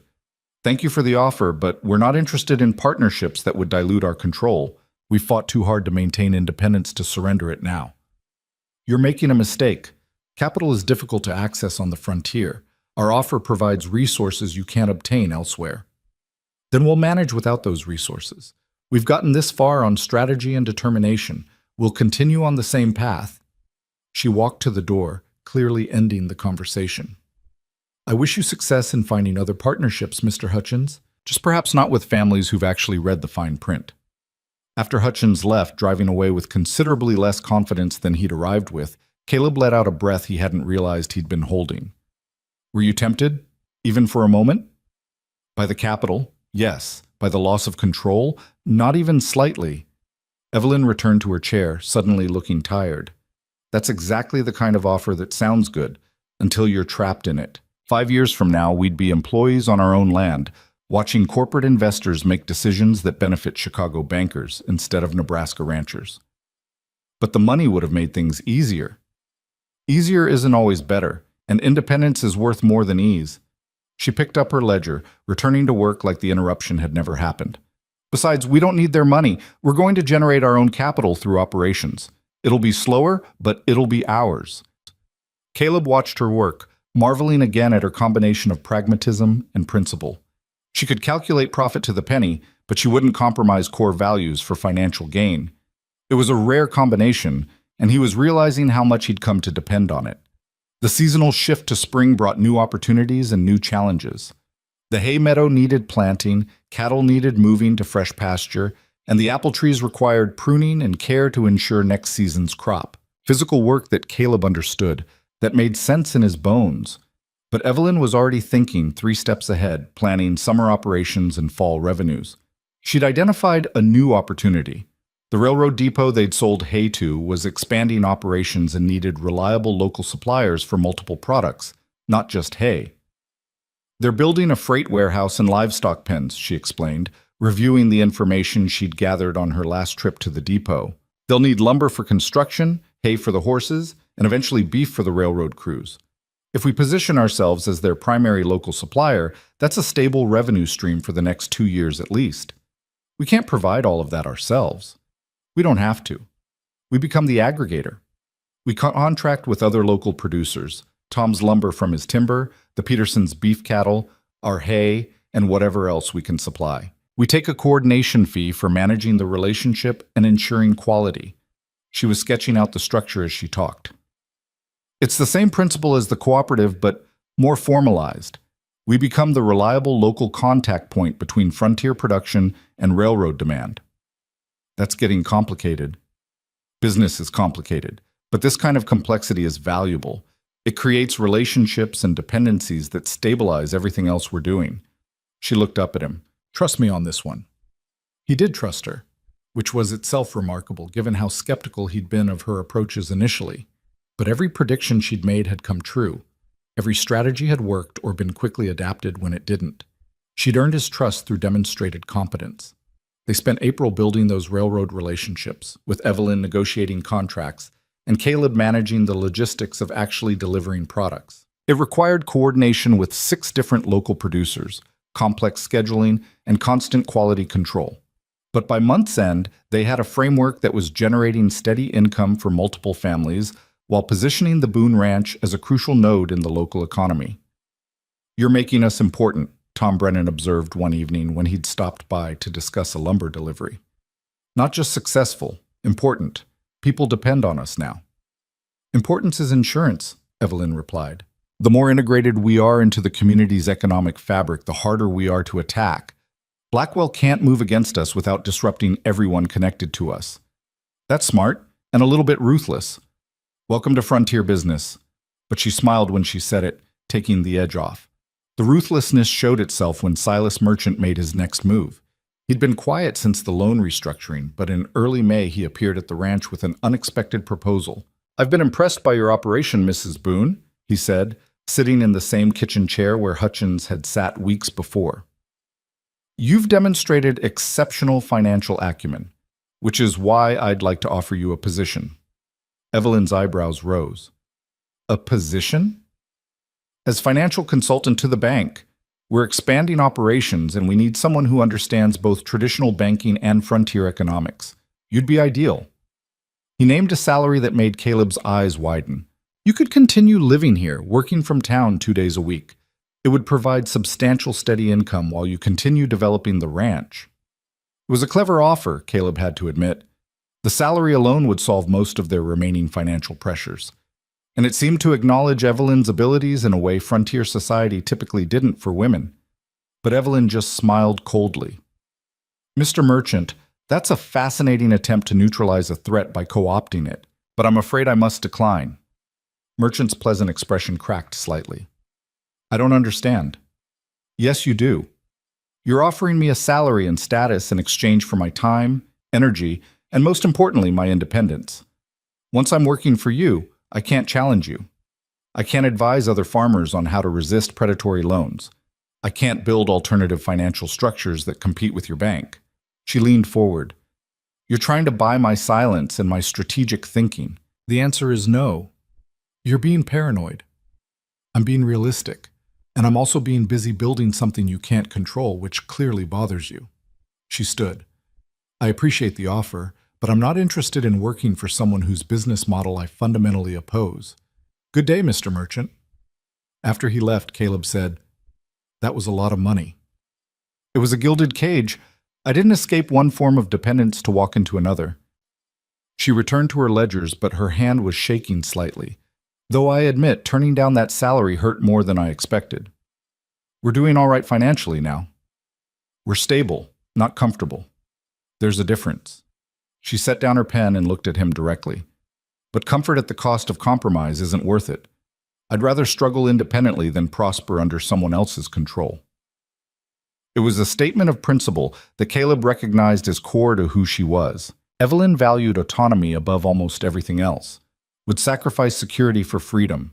It made her difficult to intimidate or bribe, which was probably why Merchant and Blackwell found her so threatening.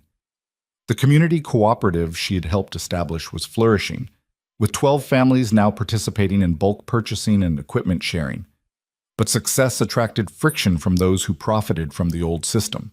The general store owner complained about lost sales. The tool rental business claimed unfair competition, small grievances that accumulated into pressure.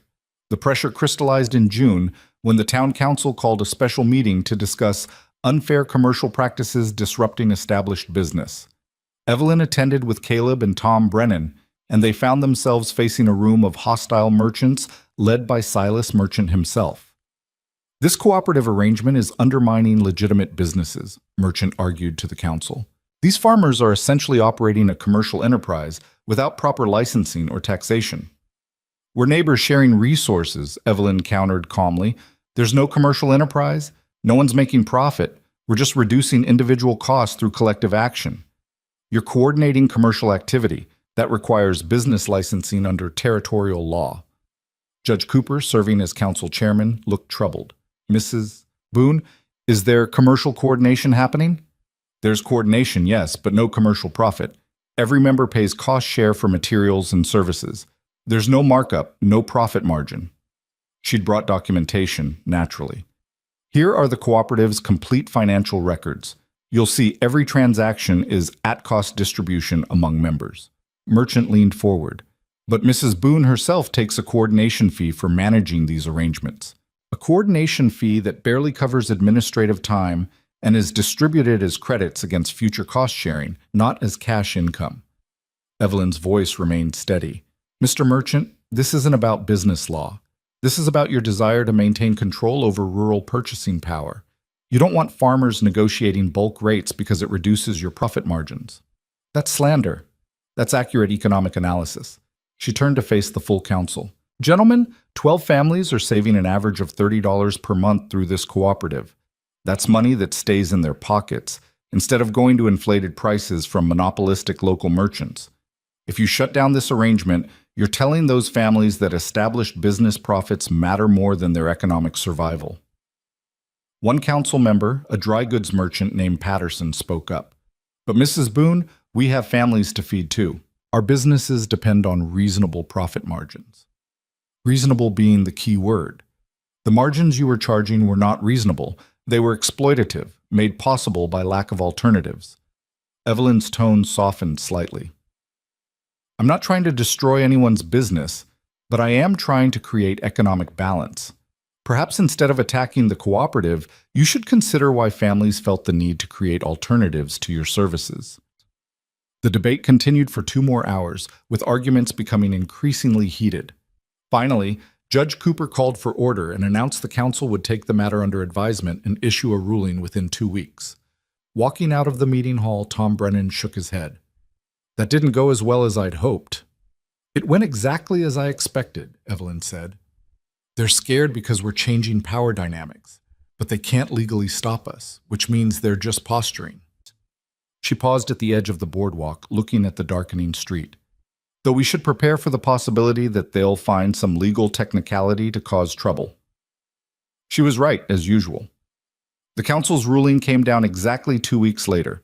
The cooperative was legal but would be subject to quarterly reporting requirements and oversight by a council-appointed auditor. It was harassment disguised as regulation, designed to create bureaucratic burden. But Evelyn had anticipated this.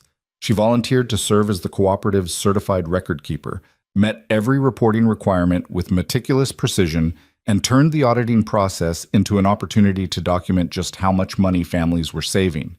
Within 3 months, the auditor himself was recommending that other communities adopt similar cooperative models. You turned their weapon against them, Caleb observed after the 3rd audit report came back praising the cooperative's transparency and economic benefits. I just gave them enough rope to prove our case, Evelyn replied. Sunlight is the best disinfectant. They wanted oversight. I gave them so much documentation they couldn't help but see the truth. By late summer, the ranch's transformation was undeniable. The quarterly numbers showed actual profit, not just reduced losses, but genuine positive returns. The loan payments were being met comfortably with money left over for improvements. The cattle herd was growing, the apple operation was expanding, and the railroad contracts were providing steady baseline income. But success brought its own exhaustion. Evelyn was working 16-hour days, managing the ranch operations, the cooperative coordination, the ongoing legal documentation, and the constant strategic planning. Caleb watched her grow thinner, saw the shadows under her eyes deepen, and worried. "You need to rest," he told her one August evening when he found her still working at midnight. "I need to finish these projections for next quarter. They can wait until tomorrow. Tomorrow, I need to review the railroad contracts and prepare the cooperative's quarterly report and coordinate with Tom about the fall harvest schedule." She didn't look up from her papers. "There aren't enough hours as it is." "Evelyn?" He took the pen from her hand gently. "You're going to collapse if you keep this pace." "I can't afford to collapse. Too many people depend on us now." But her voice wavered slightly, and he saw her hands trembling. "Those people will still need us tomorrow, but they need us functional, not burnt out." He pulled her to her feet. "Come on. You're going to bed." "I'm not finished." "Yes, you are. For tonight, you're finished." He kept his voice firm but gentle. "The work will still be there in the morning. You won't be useful to anyone if you work yourself into exhaustion." She looked at him for a long moment, and he saw the fear beneath her determination. Fear that if she stopped, everything would fall apart, that the ranch would fail, the cooperative would collapse, all these people depending on them would be left stranded. "It's all balanced on the edge," she whispered. "One mistake, one missed opportunity, and it could all come crashing down.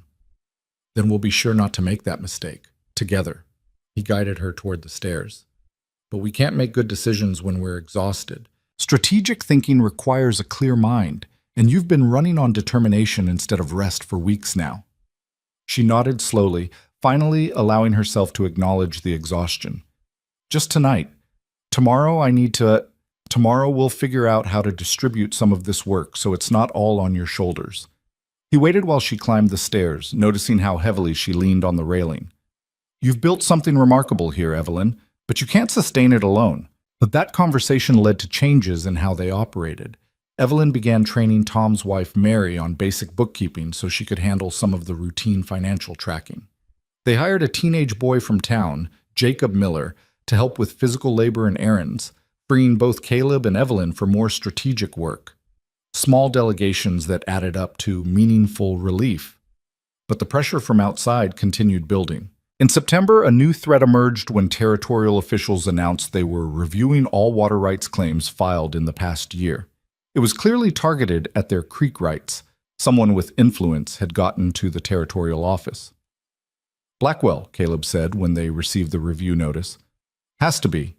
He's got connections in the capital." "Of course he does. Men like Blackwell always have connections." Evelyn was already drafting a response, assembling documentation. "But connections don't override law. Our claim is solid. Unless they change the law."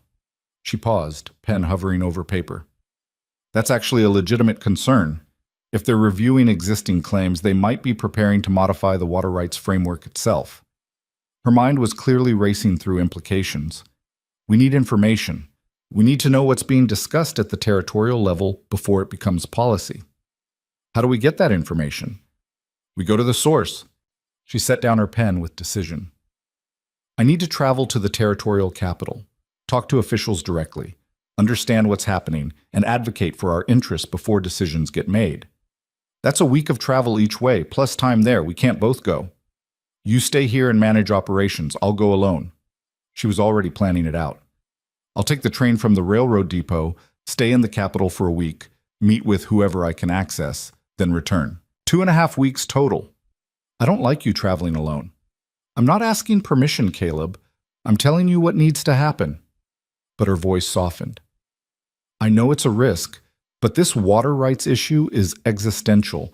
If we lose those rights, we lose a crucial revenue stream and legal precedent. I have to go." He wanted to argue, wanted to insist it was too dangerous or too exhausting or too something. But he recognized the look in her eyes. This was who she was. Someone who moved toward problems instead of away from them. "All right," he said finally, "but you take enough money for decent lodging and meals, and you wire me every other day so I know you're safe." "Agreed." She stood and, surprising him, kissed his cheek. "Thank you for trusting me. I trust your judgment. Doesn't mean I won't worry. Worry is acceptable. Interference isn't." But she smiled when she said it, taking the sting out. She left 3 days later, dressed in her most professional Eastern attire, carrying a leather case stuffed with documentation and a determination that bordered on fierce.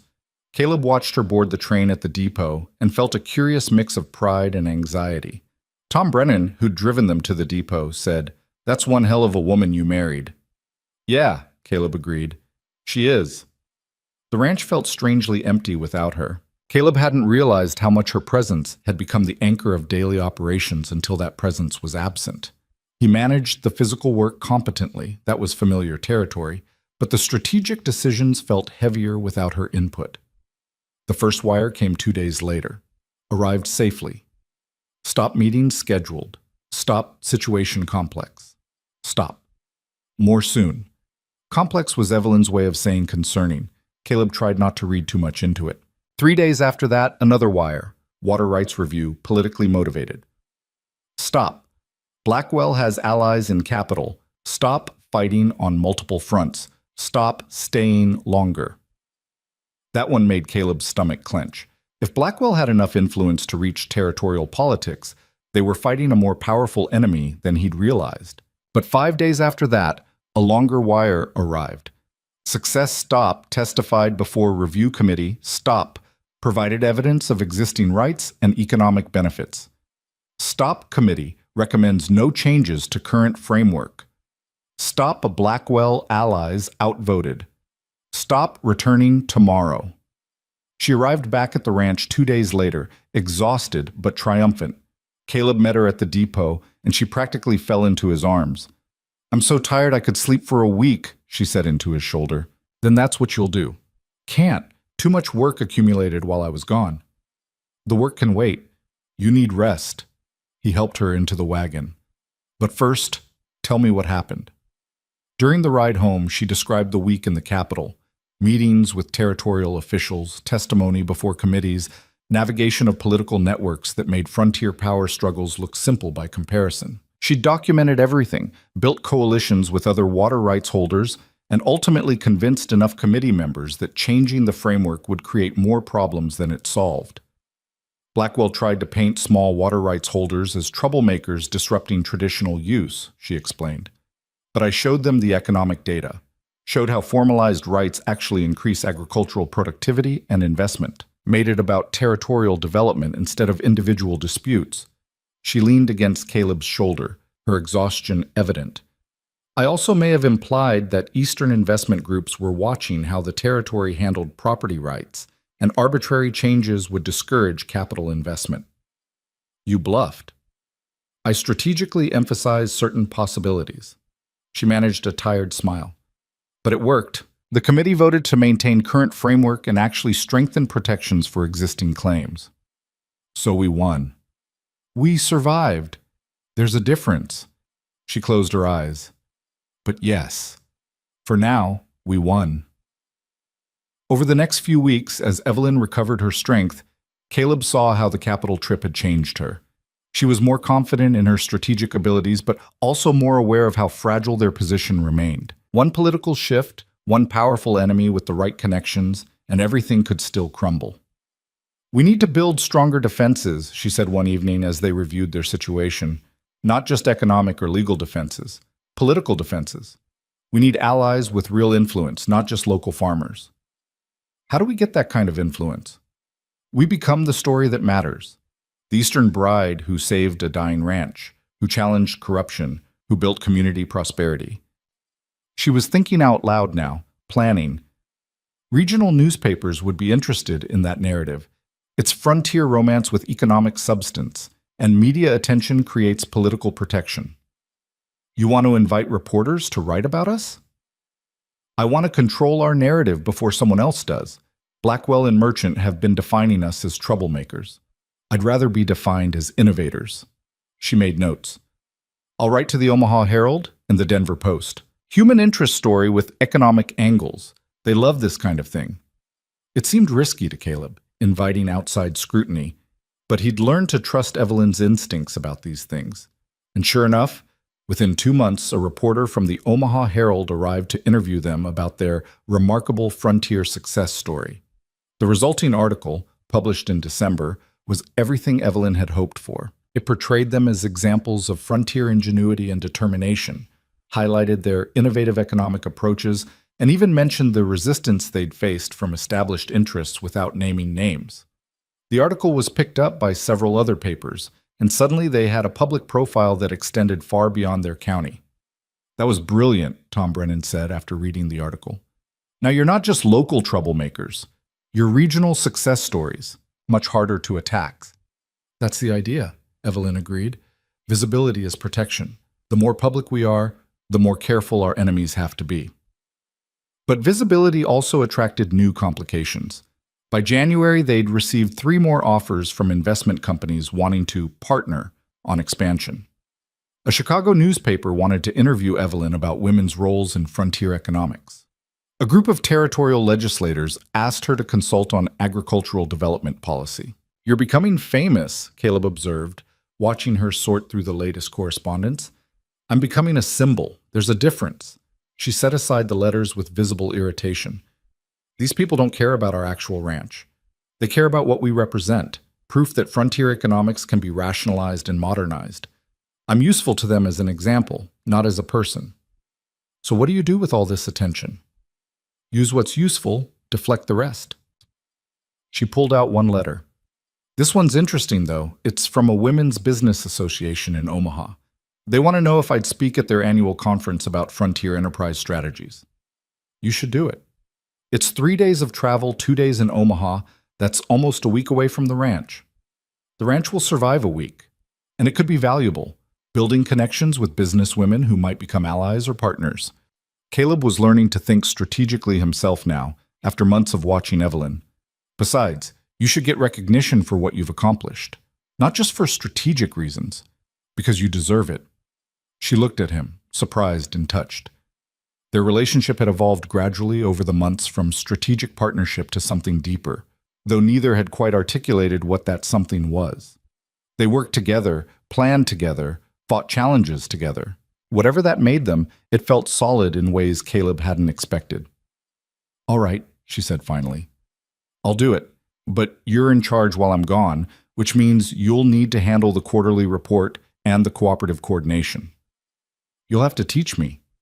That's the point. We need redundancy. If either of us becomes indispensable, we create vulnerability. She was already pulling out ledgers to show him procedures. This is how we prepare for sustainability, not just survival. The spring of their second year together brought a sense of stability they hadn't dared imagine a year before. The loan payments were being met comfortably. The ranch operations were diversified and productive. The cooperative was thriving. They'd not only survived, they'd succeeded in ways that seemed impossible back when Evelyn first stepped off that train. But they both knew better than to become complacent. The frontier was unforgiving to those who stopped adapting, and their enemies hadn't disappeared, just retreated to plot new approaches. The attack, when it came, was from an unexpected direction. In April, Judge Cooper summoned them to town on urgent business. They arrived to find Cooper looking troubled and uncomfortable. I've received a formal complaint, he said without preamble, from a citizens group claiming that your cooperative arrangement constitutes an illegal restraint of trade under territorial commerce laws. Evelyn went still. What citizens group? It's filed anonymously as a collective of concerned merchants, meaning Silas Merchant organized it, but doesn't want his name attached. She was already thinking through implications. What's the specific claim? That by coordinating purchasing and negotiating bulk rates, you're creating an artificial monopoly that prevents legitimate competition.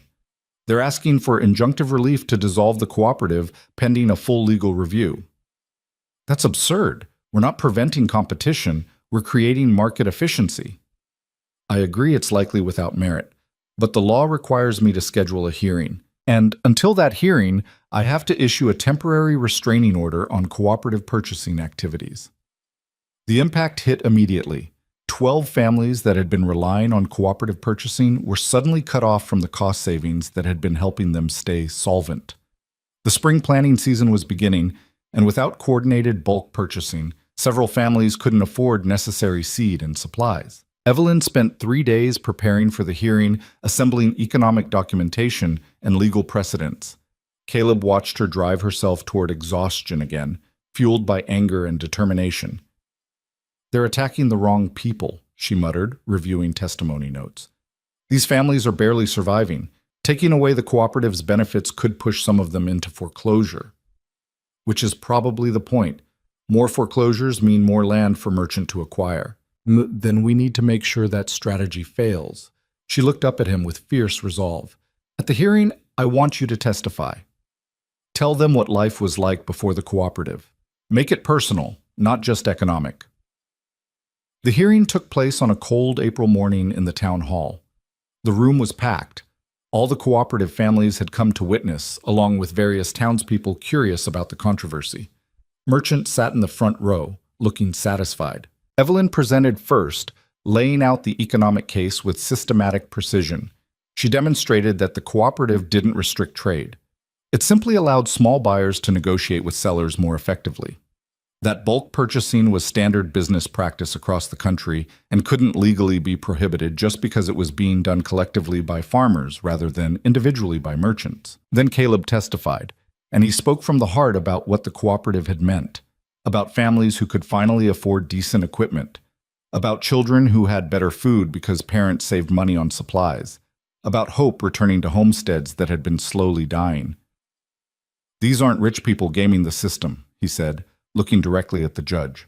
These are hardworking families trying to survive on harsh land with minimal margins. The cooperative didn't hurt legitimate business. It just reduced excessive profits built on those families' desperation. When the testimony concluded, Judge Cooper took less than an hour to deliberate. He returned with a decision that dissolved the restraining order and dismissed the complaint entirely. The cooperative arrangement is clearly legal under territorial law, Cooper ruled. It represents standard market activity, buyers negotiating collectively for better terms. This court will not prohibit such activity simply because it disadvantages merchants who previously enjoyed monopolistic pricing power. He looked at Merchant directly. Furthermore, filing frivolous complaints to harass legal business activity is itself a violation of legal ethics. This court warns against future such actions. It was a complete victory, and more than that, it was a public rebuke of Merchant's tactics. The crowd applauded, and several cooperative families surrounded Evelyn and Caleb with gratitude and relief. But as they walked out of the town hall, Evelyn said quietly, "This isn't over. We embarrassed Merchant publicly. He won't forgive that. Let him come. We'll handle whatever he throws at us."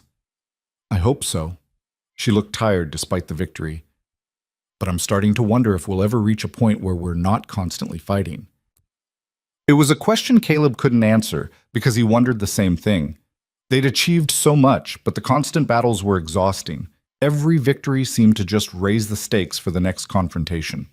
That night, lying awake, Caleb thought about the path they'd traveled. From that first desperate conversation on the train platform to this moment of hard-won success. They'd built something remarkable, something that mattered to dozens of families now. But the cost was visible in Evelyn's exhausted face, in his own constant tension, in the way they could never quite relax because the next threat was always emerging. Was this what success looked like on the frontier? Not peace, not comfort, but constant strategic warfare to maintain what you'd built? He didn't have an answer, but watching Evelyn sleep beside him, finally resting after days of desperate preparation, he knew one thing for certain: whatever came next, they'd face it together. That partnership, built through shared struggle and mutual respect, was the strongest thing they'd created. And maybe that was enough. The answer to that question came sooner than either of them expected, and from a direction that blindsided them completely. 3 weeks after the cooperative hearing victory, Caleb was in town purchasing supplies when he overheard a conversation in the general store that made his blood run cold. Two men he didn't recognize were discussing the Bank of Ashford's financial situation with Mrs. Fletcher in voices just loud enough to carry. "Heard merchants in trouble with the regional banking authority," one said. "Something about irregular lending practices and insufficient reserves." "About time someone investigated him," Mrs. Fletcher replied, though she kept her voice neutral. "Been rumors for years about his accounting." "Word is they're sending auditors next month. If they find what people think they'll find, the bank could be seized." Caleb finished his purchases quickly and rode back to the ranch at a pace that had his horse snorting protest. He found Evelyn in the office, working through yet another set of projections. "We have a problem," he said without preamble. She looked up, immediately alert to his tone. "What kind?" The kind where our biggest enemy might be about to collapse, taking everyone connected to him down too. He explained what he'd overheard and watched her face go through several rapid calculations. If the bank fails, our loan gets transferred to whoever acquires the assets, she said slowly. Which could be anyone. Could be someone worse than Merchant. Or could be someone who doesn't honor the restructured terms, who demands immediate payment in full. How much do we still owe? She was already pulling out the loan documents. About $600. We've been paying it down ahead of schedule, but that's still more than we have in liquid capital. Evelyn stood and walked to the window, staring out at the land they'd fought so hard to keep. We need information, real information, not general store gossip. We need to know exactly what's happening with that bank investigation. How do we get that? I go to the regional banking office, same way I went to the territorial capital, directly to the source. She was already thinking through the logistics. It's in Omaha, 3 days by train. I can claim I'm there for that women's business conference they invited me to. Make inquiries while I'm in the city. That's only 2 weeks away. If auditors are coming next month, we don't have much time. Which is why I leave tomorrow. She turned back to him, her jaw set with determination.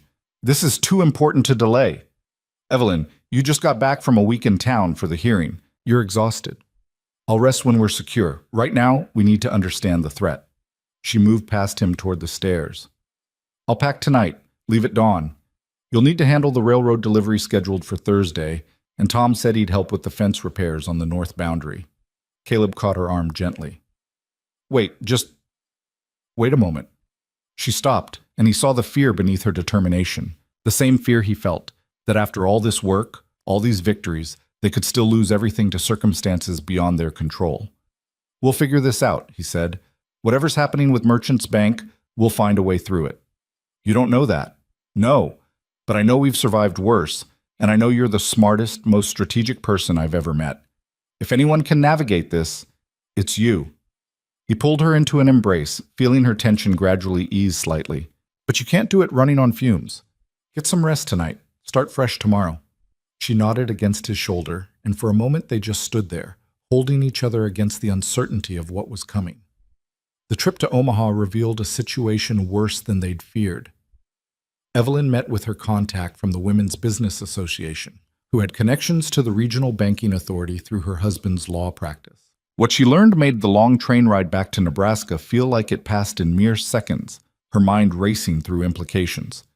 Merchant had been running the Bank of Ashford like his personal empire, using depositor funds for speculative land investments and making predatory loans that showed as assets on paper but were backed by properties of dubious value. When agricultural prices fell, those properties became worthless, but Merchant kept reporting them at inflated values to hide the losses. The regional authority was sending auditors because multiple complaints had been filed, not by borrowers, but by larger banks that had correspondent relationships with Merchant and were concerned about their exposure. When the audit happened, the bank would almost certainly be declared insolvent and placed in receivership. All outstanding loans would be called in for immediate payment or transferred to the acquiring institution under whatever terms that institution chose to offer. The restructured terms Evelyn had fought so hard to negotiate would become meaningless. She arrived back at the ranch on a Friday evening to find Caleb waiting anxiously on the porch. One look at her face told him the news wasn't good. How bad? He asked. Worse than bad. The bank's essentially insolvent. When it fails, and it will fail, we'll have maybe 2 weeks to come up with full payment or risk losing everything.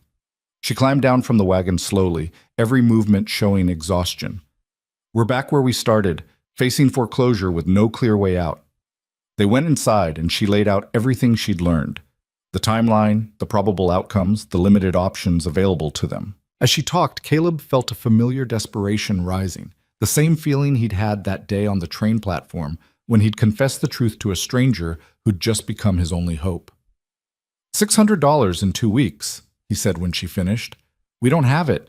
Even if we sold everything we could sell, we'd come up short. I know. Evelyn's voice was flat with exhaustion and defeat. I've been running numbers the entire trip back. Every scenario ends with us short of what we need. Could we get another loan from a different bank? Not fast enough. And not without the current loan being resolved first. No bank will lend when there's existing debt in uncertain status. She slumped in her chair, and Caleb saw something he'd never seen before. Evelyn looking truly beaten. I don't know what to do. For the first time since I arrived here, I don't see a path forward. The admission hit harder than any of the bad news. Evelyn always had a plan, always saw angles others missed.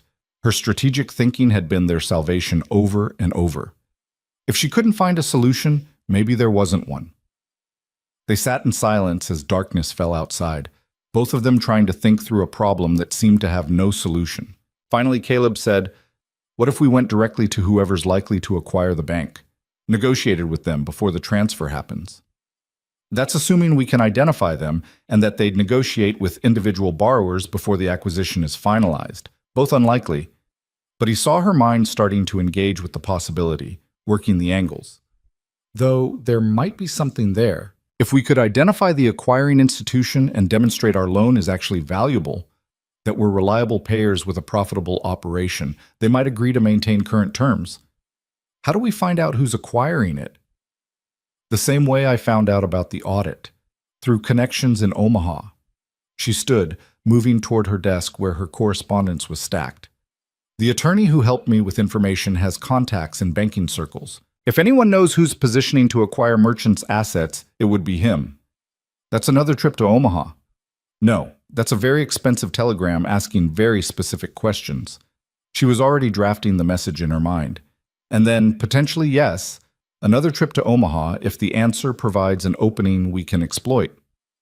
You can't keep doing this, running back and forth, pushing yourself to exhaustion. I can if it means saving what we've built.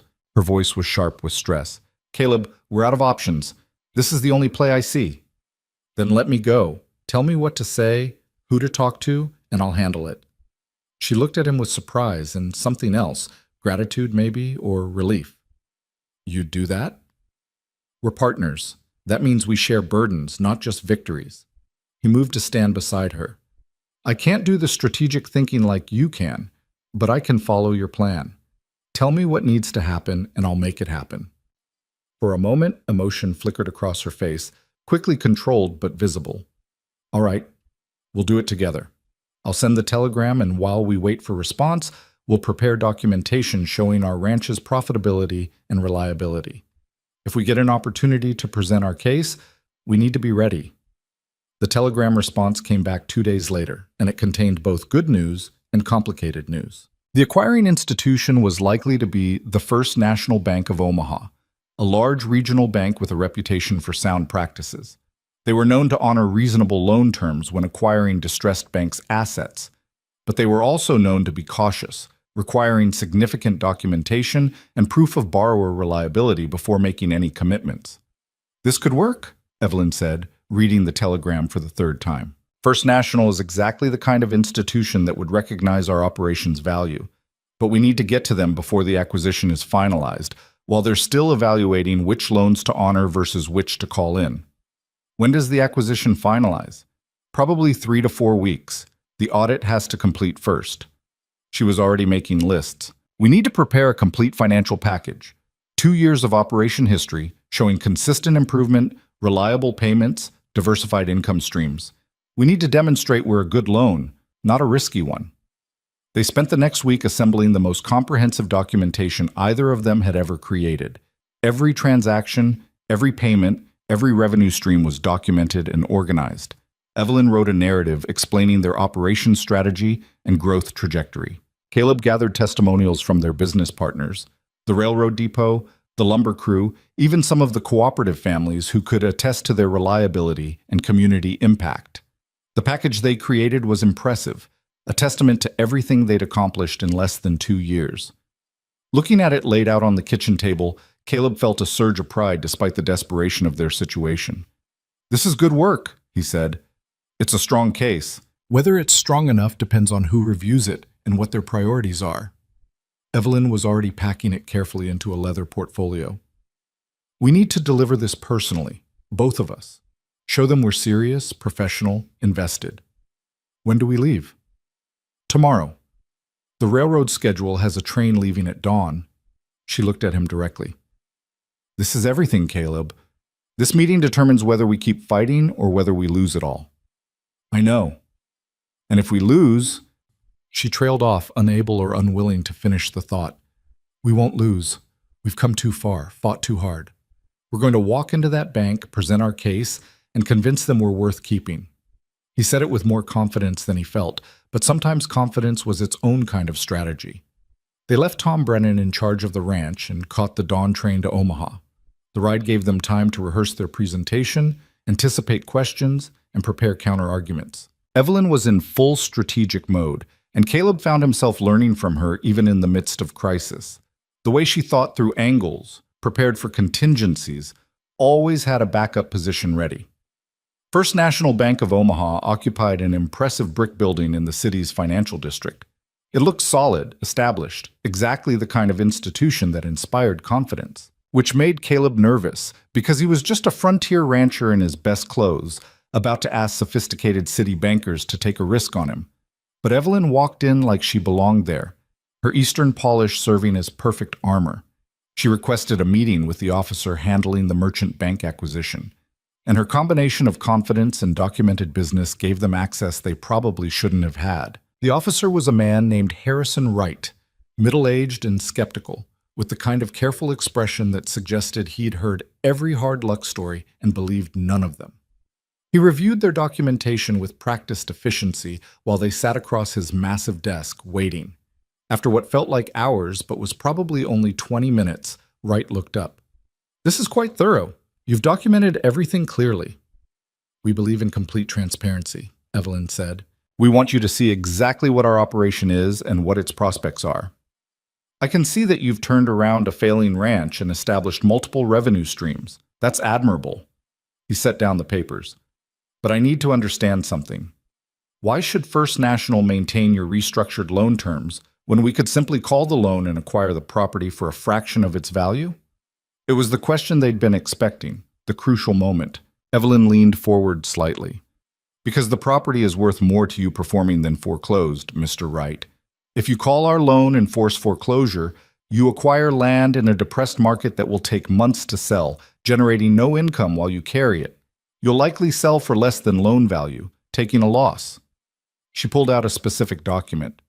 "But if you maintain our restructured terms, you have a reliable borrower making consistent payments at reasonable interest. Over the remaining loan term, you'll recover full principal plus interest. Better return, lower risk, and you maintain good community relationships that benefit your other operations in the territory." Wright considered this. "You're assuming we can't sell the property quickly for more than loan value." "I'm stating market reality. Rural property values are depressed, and this specific property has been publicly associated with financial distress due to merchants' predatory practices. That stigma affects value." She met his eyes directly. "But our operation's success is equally public. Regional newspapers have covered our turnaround. We've built relationships with multiple commercial entities who depend on our reliability. That reputation has value too, value that transfers to any bank that chooses to work with us rather than against us." It was brilliantly argued, and Caleb saw Wright's expression shift slightly. He was at least considering it. "What about the risk that you fail anyway?" Wright asked. "That we maintain terms and 6 months from now you default?" "That risk exists with any loan," Caleb said, speaking up for the first time. "But look at our trend line. Every quarter we're stronger. Every month we're more diversified. We're not gambling on luck. We're building sustainable operations through sound management." He gestured to the documentation. "Those numbers show a business moving from desperation to stability. The trajectory is clear." Wright was quiet for a long moment, studying the papers again. "I need to consult with our acquisitions committee. This isn't a decision I can make alone." "We understand," Evelyn said, "but we'd appreciate a timely response. We're operating under significant uncertainty, which affects our ability to make business decisions and meet our obligations to partners." "I'll expedite review. Can you return tomorrow afternoon?" "Yes." "Thank you for your time, Mr. Wright." Walking out of the bank, Caleb felt like he'd just survived a battle. "How do you think that went?" "Better than it could have. Worse than I'd hoped." Evelyn's face was unreadable. "He's considering it seriously, which is something, but he's also a banker, which means he's calculating risk versus return. We need to be prepared for either answer. They stayed that night in a modest boarding house, neither sleeping well. Caleb lay awake thinking about everything that hung in balance: the ranch, their future, the community they'd helped build. If First National called the loan, it wasn't just them who'd be affected. The cooperative families, the railroad contracts, the entire network of relationships they'd created would be disrupted. The next afternoon, they returned to Wright's office. He had a different expression this time, not quite friendly, but less skeptical. "I've reviewed your case with our committee," he said once they were seated. "We've decided to maintain your restructured loan terms with one modification." Evelyn's hand tightened on her portfolio. "What modification?" "We want quarterly reviews for the first year. Not full audits, just basic financial reports showing your operation remains stable. If you maintain the positive trajectory shown in your documentation, we'll continue the loan as restructured. If performance deteriorates significantly, we reserve the right to renegotiate terms." It wasn't perfect, but it was survival. Evelyn nodded immediately. "That's acceptable. We already maintain quarterly reports for our own purposes. Providing copies to the bank won't be burdensome." "Then we have an agreement." Wright pulled out papers already prepared. "These are the modified terms. Review them, and if they're acceptable, we can finalize today." Evelyn read every word twice, Caleb looking over her shoulder. It was all there. The original restructured payment schedule, the modified interest rate, everything they'd fought to establish with Merchant. The only addition was the quarterly review requirement, which was exactly what Wright had described. "This is acceptable," Evelyn said, and signed her name with a hand that trembled only slightly. When they walked out of First National Bank this time, they had a signed agreement that secured their future. Not forever, not with complete certainty, but with enough stability to keep building. On the train back to Nebraska, Evelyn finally allowed herself to relax slightly, leaning against Caleb's shoulder as the prairie rolled past the windows. "We did it," she said quietly. "Again. How many times can we keep pulling victory out of disaster?" "As many times as we have to." But her voice carried exhaustion alongside determination. "Though I'll admit, I'm getting tired of living on the edge of catastrophe. Maybe we're past that now. The loan is secure, the operation is profitable, the community network is strong. Maybe we've finally reached stability. Maybe." She didn't sound convinced. "Or maybe we've just reached a different level of challenges. Success brings its own complications." She was right, as the following months would prove. With the loan crisis resolved, they could finally focus on growth rather than survival. The ranch operations expanded, the cooperative strengthened, and their reputation continued to grow. Regional newspapers ran follow-up stories about their ongoing success. The territorial government asked Evelyn to consult on agricultural development policies. Opportunities multiplied faster than they could evaluate them. But success also meant scrutiny. In June, they received notice that the territorial tax assessor was reviewing their property valuation due to reported improvements and increased productivity. It was standard procedure, but the timing felt suspicious. Someone had flagged their property specifically. "Blackwell," Caleb said when they received the notice. "He's still out there, still looking for ways to hurt us." "Of course he is. We humiliated him publicly, multiple times. Men like that don't forgive." Evelyn was already reviewing their tax records, but this could actually work in our favor if we're smart about it. How is higher property taxes working in our favor? Because it establishes documented property value. If our assessment increases based on legitimate improvements, that becomes official record of our ranch's worth. That protects us if we ever need to leverage the property for capital or defend against any future acquisition attempts. She was thinking strategically again, turning potential threat into advantage.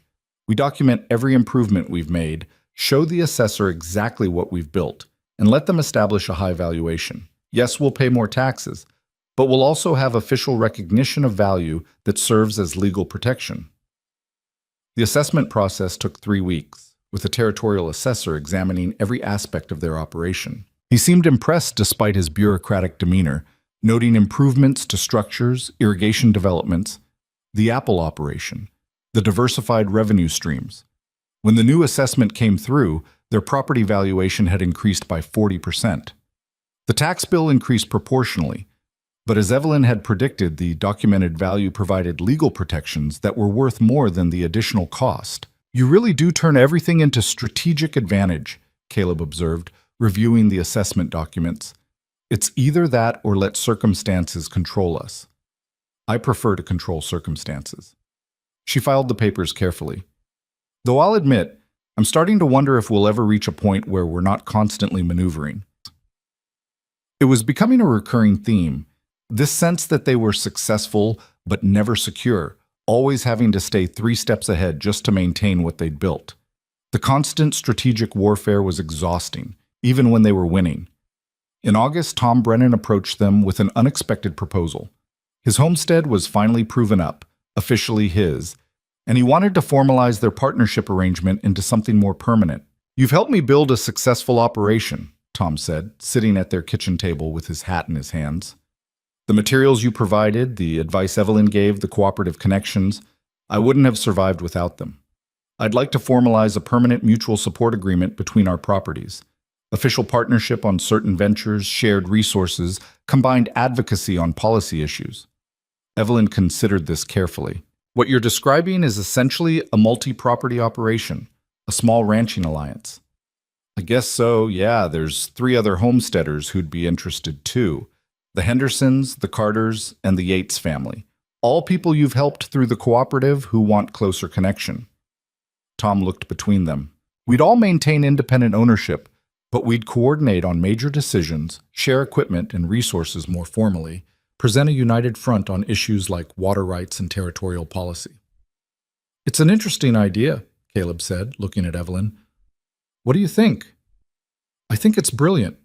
Exactly the kind of alliance that creates real stability." Her mind was already racing through possibilities. 5 independent properties coordinating strategy and resources. That's significant enough to have real political weight. Too large for anyone to casually threaten or manipulate. Over the next month, they formalized what became known as the Prairie Alliance.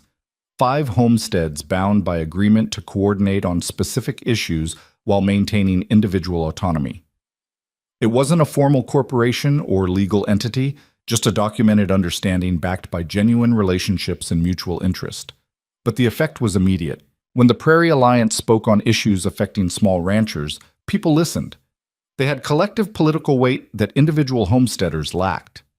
They could negotiate better terms with suppliers, present unified positions to territorial officials, and defend each other against the kind of predatory practices that had nearly destroyed Caleb's ranch. Aaron Blackwell noticed. Everyone noticed. The power dynamics in the county were shifting, and the established interests that had controlled frontier economics for years suddenly faced organized opposition. The confrontation came in September, at a county meeting about proposed changes to water management regulations. Blackwell and his allies pushed for rules that would have given priority access to established large ranchers, essentially grandfathering in advantages that would shut out smaller operations. The Prairie Alliance presented a counterproposal developed primarily by Evelyn, a framework that balanced established use with emerging needs, protected small holders while recognizing large operations' existing investments, and created clear processes for dispute resolution. The debate was fierce, but the alliance had done their preparation. They had data, legal precedents, and compelling arguments about economic development and territorial growth. More importantly, they represented a voting bloc that county officials couldn't ignore. When the vote happened, the alliance proposal passed by a narrow margin. It was a watershed moment. Small ranchers had directly defeated the established power structure on a major policy issue. Walking out of that meeting, Evelyn looked stunned despite having led the effort. "We actually won. Against Blackwell, against the old guard, against everything." "You won," Caleb corrected. "That proposal was your work." "We won. All of us together. That's what made it possible." She stopped on the street, looking back at the meeting hall. "This is what I wanted to build. Not just a successful ranch, but a system where success is possible for people willing to work for it. Where strategy and cooperation matter more than who was here first or who has the most power. You're changing the frontier. We're changing it. The alliance, the cooperative, all the families who took the risk to try something different." She smiled, and it was genuine, unguarded in a way Caleb rarely saw. Maybe this is what stability looks like. Not absence of conflict, but confidence that we can handle the conflicts that come. That confidence was tested again in October when Silas Merchant, freshly unemployed after his bank's collapse and facing potential fraud charges, made one final desperate attempt at revenge. He filed complaints with the territorial government, alleging that the Prairie Alliance was an illegal trust designed to restrain trade and manipulate markets. It was purely vindictive, the claims had no merit, but it triggered an investigation that consumed weeks of time and required extensive documentation. Evelyn had to travel back to the territorial capital, present testimony, provide evidence of the Alliance's actual structure and operations. The investigation concluded that the Alliance was completely legal, just a voluntary association of independent operators. But it cost them time, money, and energy at a point when they were already stretched thin. "This is what defeat looks like for men like Merchant," Evelyn said when it was finally over. "They can't win, so they try to make everyone else lose too, drag everyone down into failure with them. At least it's over. This particular battle is over, but there will be others." She looked at him, and he saw something in her expression. Not defeat exactly, but a kind of weary acceptance. "This is our life now, Caleb. Success that requires constant defense. Stability that demands relentless vigilance. Is this what you want? Is this enough?" It was the most vulnerable he'd ever heard her sound, and he understood she was asking something deeper than just about the ranch. She was asking if he truly accepted the life they'd built together, complicated, demanding, full of conflict, but also full of purpose. "It's more than enough," he said honestly. 2 years ago, I was failing alone, watching everything crumble. Now I'm succeeding with a partner who makes me better, building something that matters to a whole community. The fight is hard, but what we're fighting for is worth it." She nodded slowly, and he saw her draw strength from his certainty. "All right then, we keep fighting." And they did. The winter that followed brought a change neither of them had anticipated. Not another crisis, not another battle, but something quieter and more profound. The slow realization that they'd actually won. It started with small things. In November, the First National Bank sent their quarterly review back with a note from Harrison Wright complimenting their consistent performance and waiving the remaining quarterly reviews as unnecessary. In December, the Prairie Alliance held its first annual meeting and voted unanimously to continue operations with expanded membership. 8 families now, representing over 2,000 acres of coordinated ranching operations. But the real turning point came in January when Aaron Blackwell did something no one expected. He requested a meeting with Caleb and Evelyn.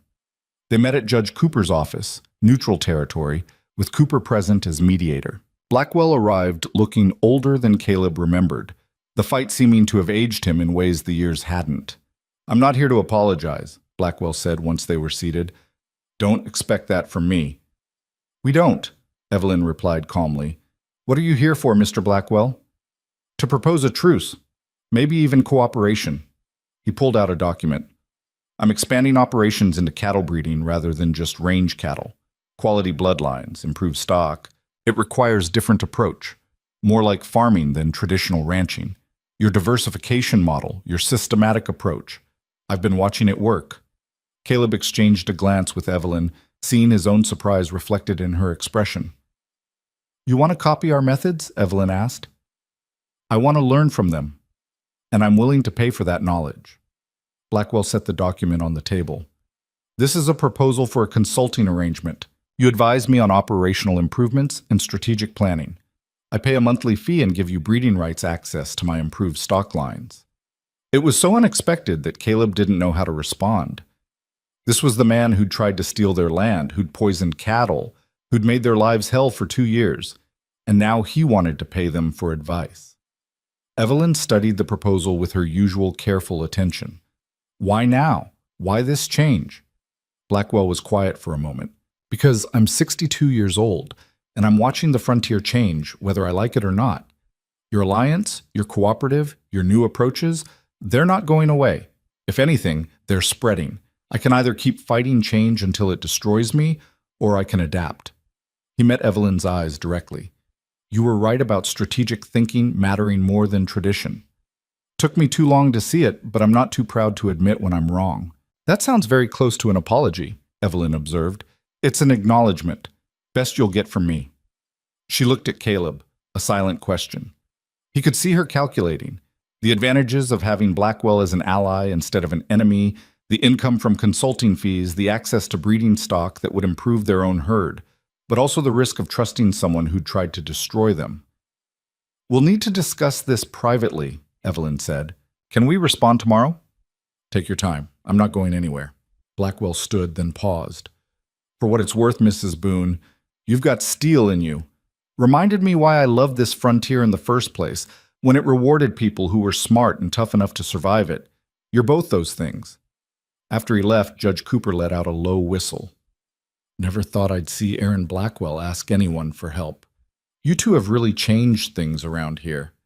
That night, Caleb and Evelyn sat at their kitchen table, reviewing Blackwell's proposal and debating its merits.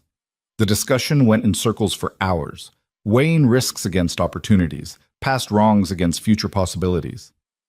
"The money would be useful," Caleb said. $100 a month for consulting is significant." "Money's always useful, but is it worth working with someone who tried to destroy us?" Evelyn tapped her pencil against the paper. "I keep thinking this is some kind of trap. What if it's not? What if he's genuine about adapting? Then we'd be fools not to take advantage of it.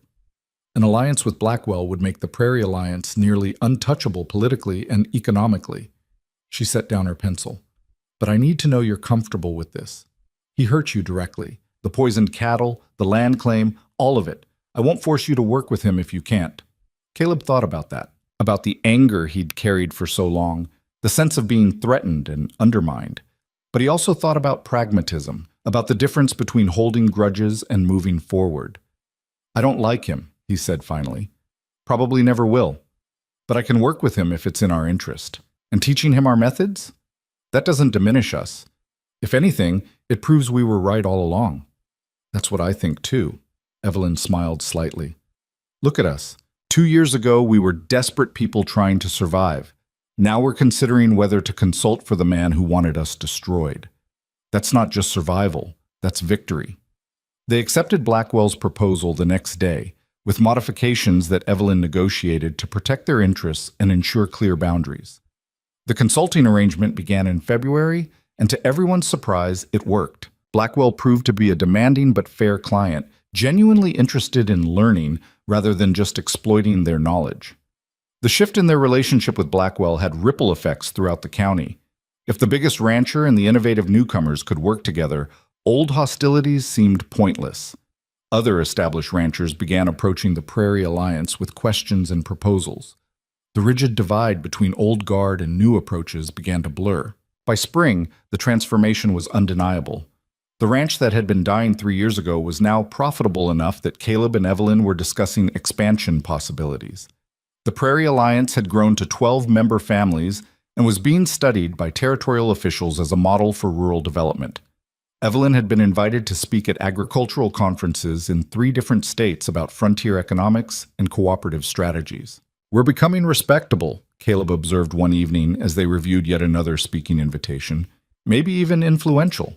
Terrifying thought, but Evelyn smiled as she said it. "Though I suppose influence is useful if we want to keep pushing for reforms that help people like us. People like us don't exist anymore. We're not struggling homesteaders fighting for survival. We're successful ranchers with political connections and regional recognition.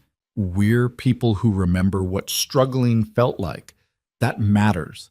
She set aside the invitation and looked at him directly. "Promise me something, Caleb. Promise that no matter how successful we become, we don't forget what brought us here. We don't become the kind of people we fought against." "I promise, though I think you'd shoot me yourself if I tried to turn into another merchant or pre-reform Blackwell." "I absolutely would." She laughed, and the sound was lighter than he'd heard in months, though hopefully it won't come to that. The ranch operations continued expanding through summer. They bought additional land from a retiring homesteader, expanding their property to 500 acres. The apple operation tripled in size with the planting of 60 new trees. The cattle herd grew to 90 head of improved stock, thanks to breeding rights from Blackwell's operation. Every metric showed growth, not reckless expansion, but sustainable development built on sound strategy. But the real success was measured in something harder to quantify: The cooperative had grown to encompass 30 families across 2 counties. The Prairie Alliance model was being replicated in other regions. The territorial government had implemented several policy reforms that Evelyn had advocated for. The frontier was changing, becoming more organized and less brutal, and they'd been part of making that happen. In August, they received an unexpected visit from Harrison Wright of First National Bank. He arrived unannounced, which immediately put them on alert. Bankers didn't make surprise visits unless there was trouble. But Wright was smiling when they met him at the door. "Apologies for not wiring ahead. I was traveling through the territory on other business and wanted to stop personally." "Is there a problem with our loan?" Evelyn asked, already mentally preparing for whatever crisis this represented. "Quite the opposite. Your loan has performed so well that our board wanted me to discuss expansion opportunities with you." He pulled out papers. "First National is interested in providing additional capital for operational expansion at favorable terms, using your proven track record as justification." Caleb blinked. "You want to lend us more money?" "We want to invest in a demonstrated success. Your operation has been profitable for 8 consecutive quarters. Your community initiatives have created stability that benefits multiple borrowers. You're exactly the kind of operation banks want to support." Wright spread the papers on their kitchen table. "We're proposing a development loan of $2,000 at 6% interest, no penalties, to be used for infrastructure improvements and operational expansion as you see fit." It was almost exactly the opposite of their situation 3 years ago. Instead of facing foreclosure, they were being courted for expansion capital. The reversal was so complete that Evelyn actually laughed. "What's funny?" Wright asked, looking confused. "I'm sorry, it's just 3 years ago, your institution acquired a loan where we were 3 weeks from foreclosure. Now you're offering us expansion capital." She shook her head. "The contrast is striking. That's the difference between distressed debt and performing debt. You transformed the first into the second through exceptional management." Wright smiled. "This is how banking is supposed to work. Capital flowing to successful operations that can deploy it effectively. You're the model borrowers every bank hopes to find." They reviewed the proposal carefully, and it was genuinely good. Reasonable terms, flexible deployment, none of the predatory provisions that had characterized merchants' lending.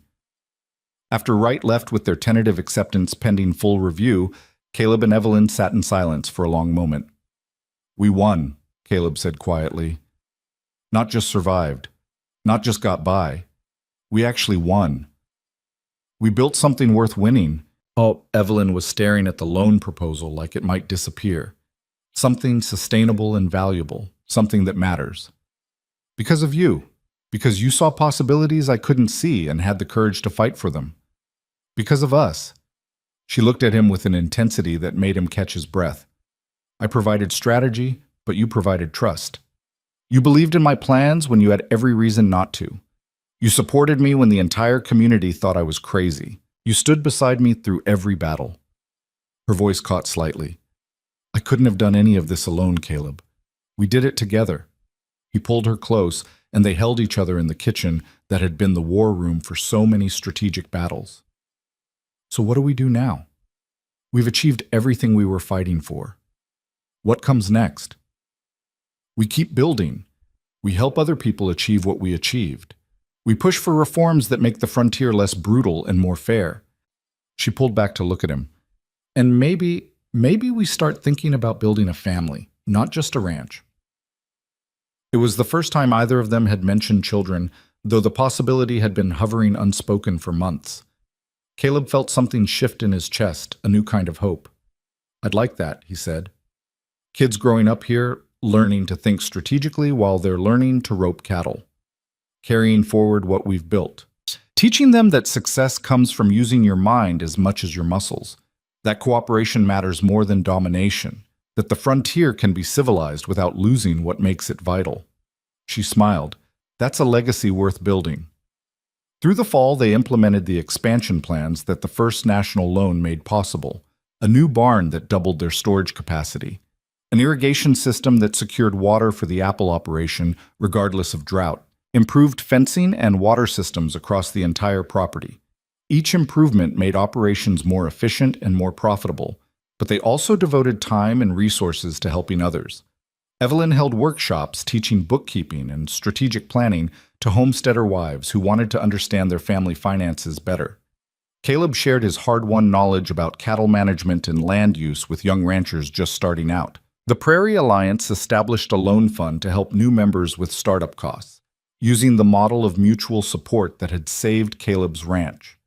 In November, territorial officials announced a major policy initiative based largely on recommendations from the Prairie Alliance, a comprehensive rural development program that would provide technical assistance, coordinated marketing support, and infrastructure investment to small ranchers and farmers across Nebraska territory. It was everything Evelyn had been advocating for, codified into official policy.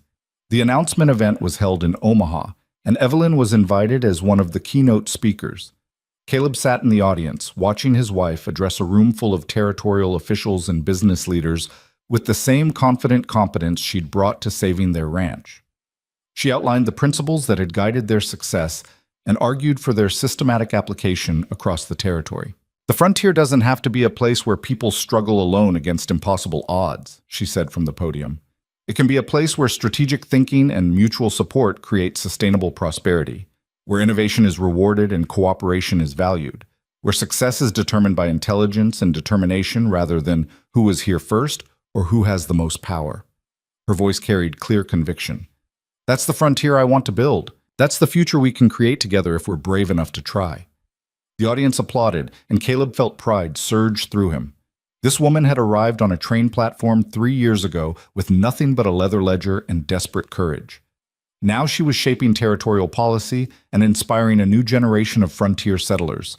The transformation was remarkable. But what struck him most wasn't her public success. It was the way she caught his eye across the crowded room and smiled. A private smile that acknowledged he was the reason she could stand up there with confidence, because she knew someone believed in her completely. After the speech, they were approached by reporters, officials, and various people wanting to discuss opportunities and partnerships. Evelyn handled it all with practiced grace, but Caleb could see the exhaustion building. When they finally escaped back to their hotel room late that evening, she collapsed into a chair with visible relief.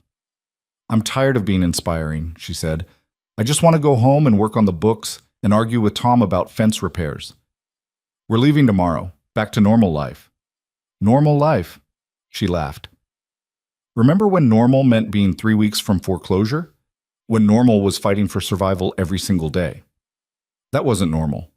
That was desperate." Caleb sat beside her.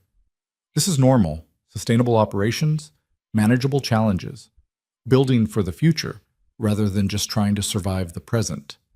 I like this normal better." "Me too."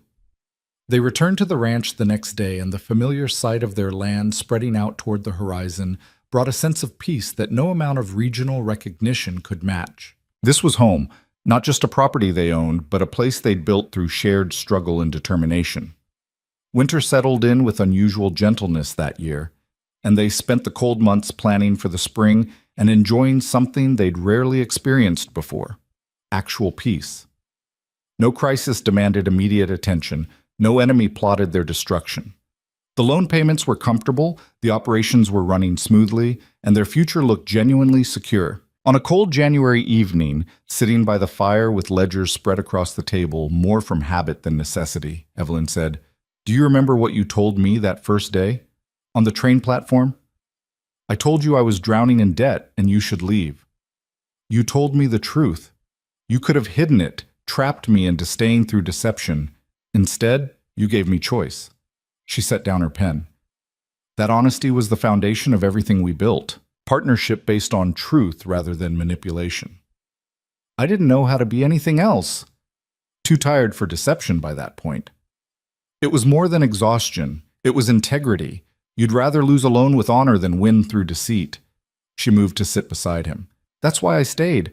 Not because I thought we'd succeed, but because I respected you enough to want to try. And now? Now I love you, completely, for your integrity and your strength and your willingness to let me be who I needed to be." She took his hand. "I know we married for practical reasons, but somewhere along the way it became real, more real than I ever expected." Caleb pulled her close, feeling the truth of her words resonate in his own chest. "I love you too. for your brilliance and your courage and your refusal to accept defeat. You saved me in every way a person can be saved. We saved each other. That's what partnership means. They sat together in the firelight, and Caleb thought about the journey they'd traveled. From desperate strangers to strategic partners to something deeper than either had anticipated. They'd built a ranch, built a community, built a model for how the frontier could work. But more importantly, they'd built a relationship based on mutual respect, shared challenges, and genuine love. In March, Evelyn confirmed what they'd both suspected. She was pregnant. The news brought a different kind of joy than their business successes, something more personal and profound. They would have a child who'd grow up on this land they'd fought so hard to keep, who'd benefit from the systems and reforms they'd created, who'd carry forward the legacy of strategic thinking and determined action. Boy or girl, they're going to be formidable, Caleb said, his hand on Evelyn's still flat stomach. With our combined stubbornness? Absolutely terrifying, but she was smiling, though hopefully they'll have an easier path than we did. That's the point of all this work, making the frontier less brutal for the next generation. Spring arrived with renewed hope and expanding possibilities. The ranch operations were so well established now that they practically ran themselves, requiring oversight rather than constant crisis management. The Prairie Alliance continued growing, now encompassing 18 families across 3 counties. The cooperative had become a permanent institution, recognized by territorial officials as a model program. But perhaps the most satisfying development came in April, when Aaron Blackwell made another unexpected visit. He arrived at the ranch with a proposition that demonstrated just how much the frontier had changed. "I'm getting old," he said bluntly, sitting at their kitchen table. "My sons have no interest in ranching, they've gone east for university and aren't coming back. I need to start thinking about succession for the Triple Bar." "What are you proposing?" Evelyn asked, though Caleb could see her mind already racing through possibilities. "A gradual transition. Over the next 5 years, I teach you everything I know about large-scale ranching operations. You teach me more of your strategic approaches. When I'm ready to retire, you acquire the Triple Bar under terms that allow me to live out my years comfortably while you take over operations." He spread his hands. "You're the only people I trust to run it the way it should be run. Profitably, but not predatorily. Efficiently, but not brutally." It was a staggering offer. The Triple Bar was the largest ranch in the county. 5,000 acres, state-of-the-art facilities, established markets. Combined with their own operation, it would create an agricultural enterprise of significant scale. "That's extremely generous," Evelyn said carefully, "but also extremely complicated. We'd need to review the financials, understand the full scope of operations, and determine if we could manage that scale of operations." "Of course. I'm not asking for immediate answer. I'm asking you to consider it." Blackwell stood. "Take your time, but know that I'm serious. You two represent the future of frontier ranching, strategic, innovative, community-focused. I'd rather see the Triple Bar continue under your management than watch it get carved up and sold to speculators after I'm gone." After he left, Caleb and Evelyn sat in stunned silence. "Did that just happen?" Caleb finally asked. "I think Aaron Blackwell just offered us his empire." Evelyn was staring at nothing, clearly processing the implications. "Everything we've built times 10, the scale of impact we could have, the model we could create. Also the scale of responsibility and risk. Always risk. But we've gotten pretty good at managing risk." She looked at him. "Do you want this? Do you want to build something even bigger?" Caleb thought about that question carefully. 3 years ago, he would have said no immediately. The scale was too large, the complications too many. But 3 years had taught him to think differently, to see possibilities instead of just obstacles. "I want to build whatever lets us have the most positive impact," he said finally. "If that means managing a 5,000-acre operation, then yes. If it means focusing on our current ranch and helping others through the alliance, that's good too. Either way, I want to keep doing what we've been doing, proving that there's a better way to make the frontier work. Then we'll evaluate the opportunity properly and make the decision together." She smiled, "like we do everything else." Through the summer, they conducted a thorough analysis of the Triple Bar opportunity while maintaining their own operations and managing Evelyn's advancing pregnancy. It was exhausting, but exhilarating, opening up possibilities neither had imagined even a year before.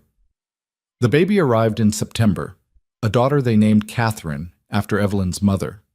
She was healthy and loud and utterly fearless from the moment she drew breath, and Caleb fell in love immediately. Watching Evelyn with their daughter, seeing her fierce protectiveness and gentle teaching combined, Caleb understood something profound. The legacy they were building wasn't just about land or business success. It was about demonstrating that intelligence and determination could create sustainable prosperity, that cooperation mattered more than domination, that the frontier could be civilized without losing what made it vital. Their daughter would grow up in a world they'd helped shape, one where small ranchers had political voice, where predatory lending was regulated, where community support systems existed to help people survive hard times. A frontier that was still challenging, but no longer quite so brutal. In October, after months of careful evaluation, they accepted Blackwell's succession proposal with modifications that protected both parties' interests. The transition would take 5 years, giving them time to learn large-scale operations while maintaining their own ranch and alliance commitments. It was ambitious, perhaps even audacious, but they'd learned to be comfortable with ambitious plans. On a crisp November evening, as the first snow of winter drifted down outside, Caleb and Evelyn sat together on their porch, with Catherine sleeping between them. The ranch stretched out before them, land they'd saved through strategy and determination, land that had become profitable through innovation and hard work, land that would continue supporting their family and their community for generations. "Remember when you stepped off that train?" Caleb said quietly. "When I told you everything was falling apart and you asked to see the books? I remember thinking you were either remarkably honest or remarkably foolish." Evelyn smiled. "Turned out you were both. And I remember thinking you were either remarkably brave or remarkably naive." "Also both." She leaned against his shoulder. "But we made it work. Against impossible odds, through constant challenges, we built something that matters. Not just survived. Thrived." "Thrived," she agreed, though it's still strange to say it. For so long, survival was the only goal. Now we're building legacies and shaping policy and planning 5 years ahead. The change is dizzying. Good dizzying or bad dizzying? Good. Definitely good. She was quiet for a moment, watching the snowfall. "I used to think success meant security, having enough money, enough stability to never worry again. But that's not what this is. Success is having agency, having the power to shape circumstances instead of just reacting to them. Building systems that help other people achieve the same agency. That's a more complicated definition than most people use. Most people haven't fought for it the way we did." She gestured to the ranch, to the land they'd saved. "Every acre of this represents a battle won through strategic thinking. Every improvement represents investment we made possible through careful planning. Every family in the alliance represents someone we helped find their own path to stability. That's success. Not what we accumulated, but what we enabled." Caleb thought about that, about the families who'd joined the cooperative, the ranchers who'd learned from their methods, the policies that had been reformed based on their advocacy, the ripples spreading out from their initial desperate struggle. "We changed things," he said, "actually changed how the frontier works. We demonstrated an alternative. People always had choices.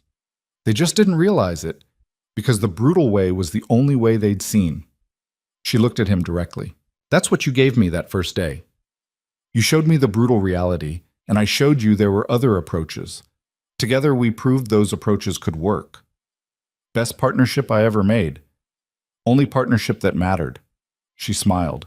"Though if you told me on that train platform that 3 years later I'd be sitting here planning to acquire the largest ranch in the county while raising a daughter who'll probably grow up to be either a banker or a revolutionary, I would have thought you were insane. Are those different things? You're kind of both." "Fair point."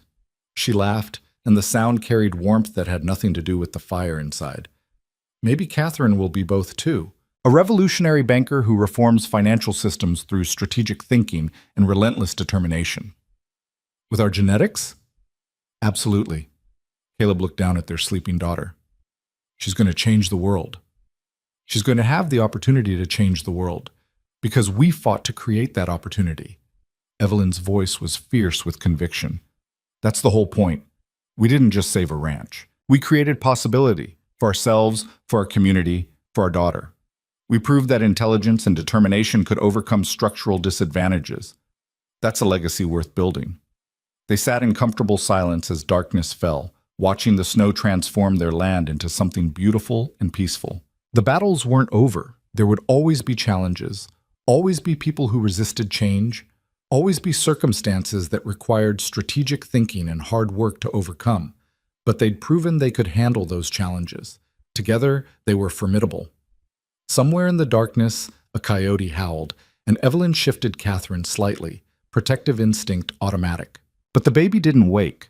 Secure in the knowledge that she was safe, that her parents were there, that the world they'd built around her was solid. "We should go inside," Caleb said finally. "Getting cold." "A few more minutes. I want to remember this moment, when everything finally felt secure, when we could look at what we'd built and know it was real and lasting." She leaned her head against his shoulder. 3 years ago, I stepped off a train into uncertainty. Now I'm sitting on a porch of a profitable ranch, holding my daughter, planning a future that extends beyond mere survival. That transformation still feels miraculous.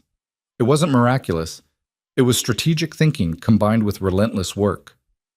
Maybe that's what miracles are. Not supernatural intervention, but human determination refusing to accept defeat. She stood carefully, cradling Catherine. "Come on, let's go inside. We have quarterly reports to review and succession plans to study, and 1,000 other things that prove we're not just surviving anymore." They went inside, into the house that had been falling apart when Evelyn first arrived, but was now solid and warm and home. The kitchen table was still covered with papers, financial projections, alliance correspondence, planning documents for the triple bar transition, evidence of ongoing work, of futures being built, of success that required constant attention. But it was good work, meaningful work, work that mattered not just to them, but to dozens of families across multiple counties who'd learned that there was another way to survive on the frontier. That strategic thinking mattered as much as physical strength. That cooperation could be more powerful than competition. That the brutal way wasn't the only way. As Evelyn settled Catherine into her cradle and returned to the papers spread across the table, Caleb felt a profound sense of gratitude. For the woman who'd seen potential where he'd seen only failure. For the partnership they'd built through shared struggle. For the daughter who represented hope and continuity. For the community they'd helped create. For the future that stretched out before them, full of possibility because they'd refused to accept the limitations others had tried to impose. They'd arrived at the edge of survival and transformed it into something more. Not through luck or miracles, but through intelligence and determination and the courage to think differently. They'd proven that even in the harshest place, success belonged to those bold enough to challenge the way things had always been done. And in proving it, they'd changed everything. Evelyn looked up from her papers, caught his eye, and smiled. That smile held everything: love and partnership and shared triumph and the quiet confidence of people who'd fought impossible battles and won. "Thank you," Caleb said, "for not getting back on that train. Thank you for being honest enough to give me a choice." She returned to her work, pen moving across paper with practiced efficiency. "Now stop being sentimental and help me review these projections. The triple bar transition requires detailed financial planning, and I need your input on the cattle operation projections." He laughed and joined her at the table, pulling papers toward him. This was their life now, partnership in everything. From raising a daughter to managing multi-ranch operations to planning reforms that would affect the entire territory. It was complicated and demanding, and sometimes exhausting, but it was theirs. Built by their hands, guided by their minds, sustained by their determination. A legacy of strategic thinking and mutual support that would outlast them both, shaping the frontier for generations to come. Outside, the snow continued to fall, covering the harsh land in gentle white. But inside, there was warmth and purpose, and the satisfaction of work that mattered. The ranch that had been dying 3 years ago was now the foundation of an expanding enterprise. The woman who'd arrived as a desperate mail-order bride was now shaping territorial policy. The man who'd been drowning in debt was now teaching the next generation of ranchers how to succeed. They'd won. Not just survived, not just persevered, but actually won. They'd turned certain death into an empire, proving that in the harshest places, survival truly did belong to those bold enough to think differently. And in the quiet of that winter evening, Working side by side on plans for a future they'd created together, Caleb and Evelyn understood something profound. The greatest victory wasn't the ranch they'd saved, or the wealth they'd accumulated, or even the reforms they'd inspired. The greatest victory was the partnership they'd forged. Two desperate people who'd found each other at the edge of disaster and built something that changed the world. That was the real legacy. That was what would endure. That was enough.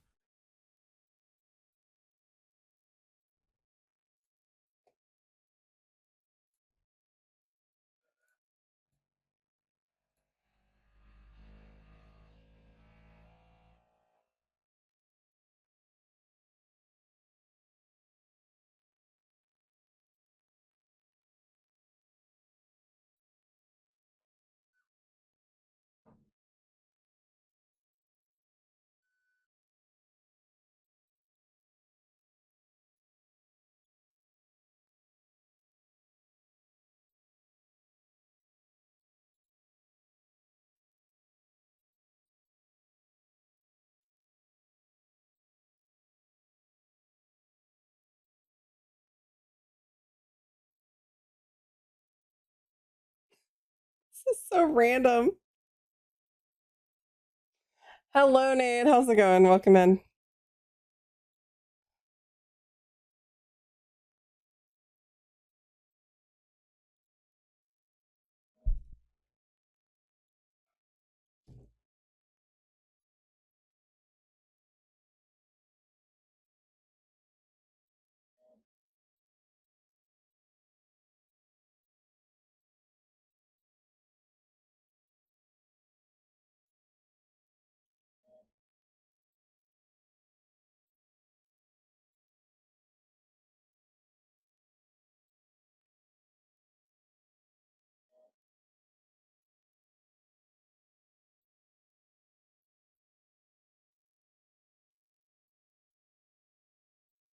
I know it's so way back, dude. It's I've not heard this in a while.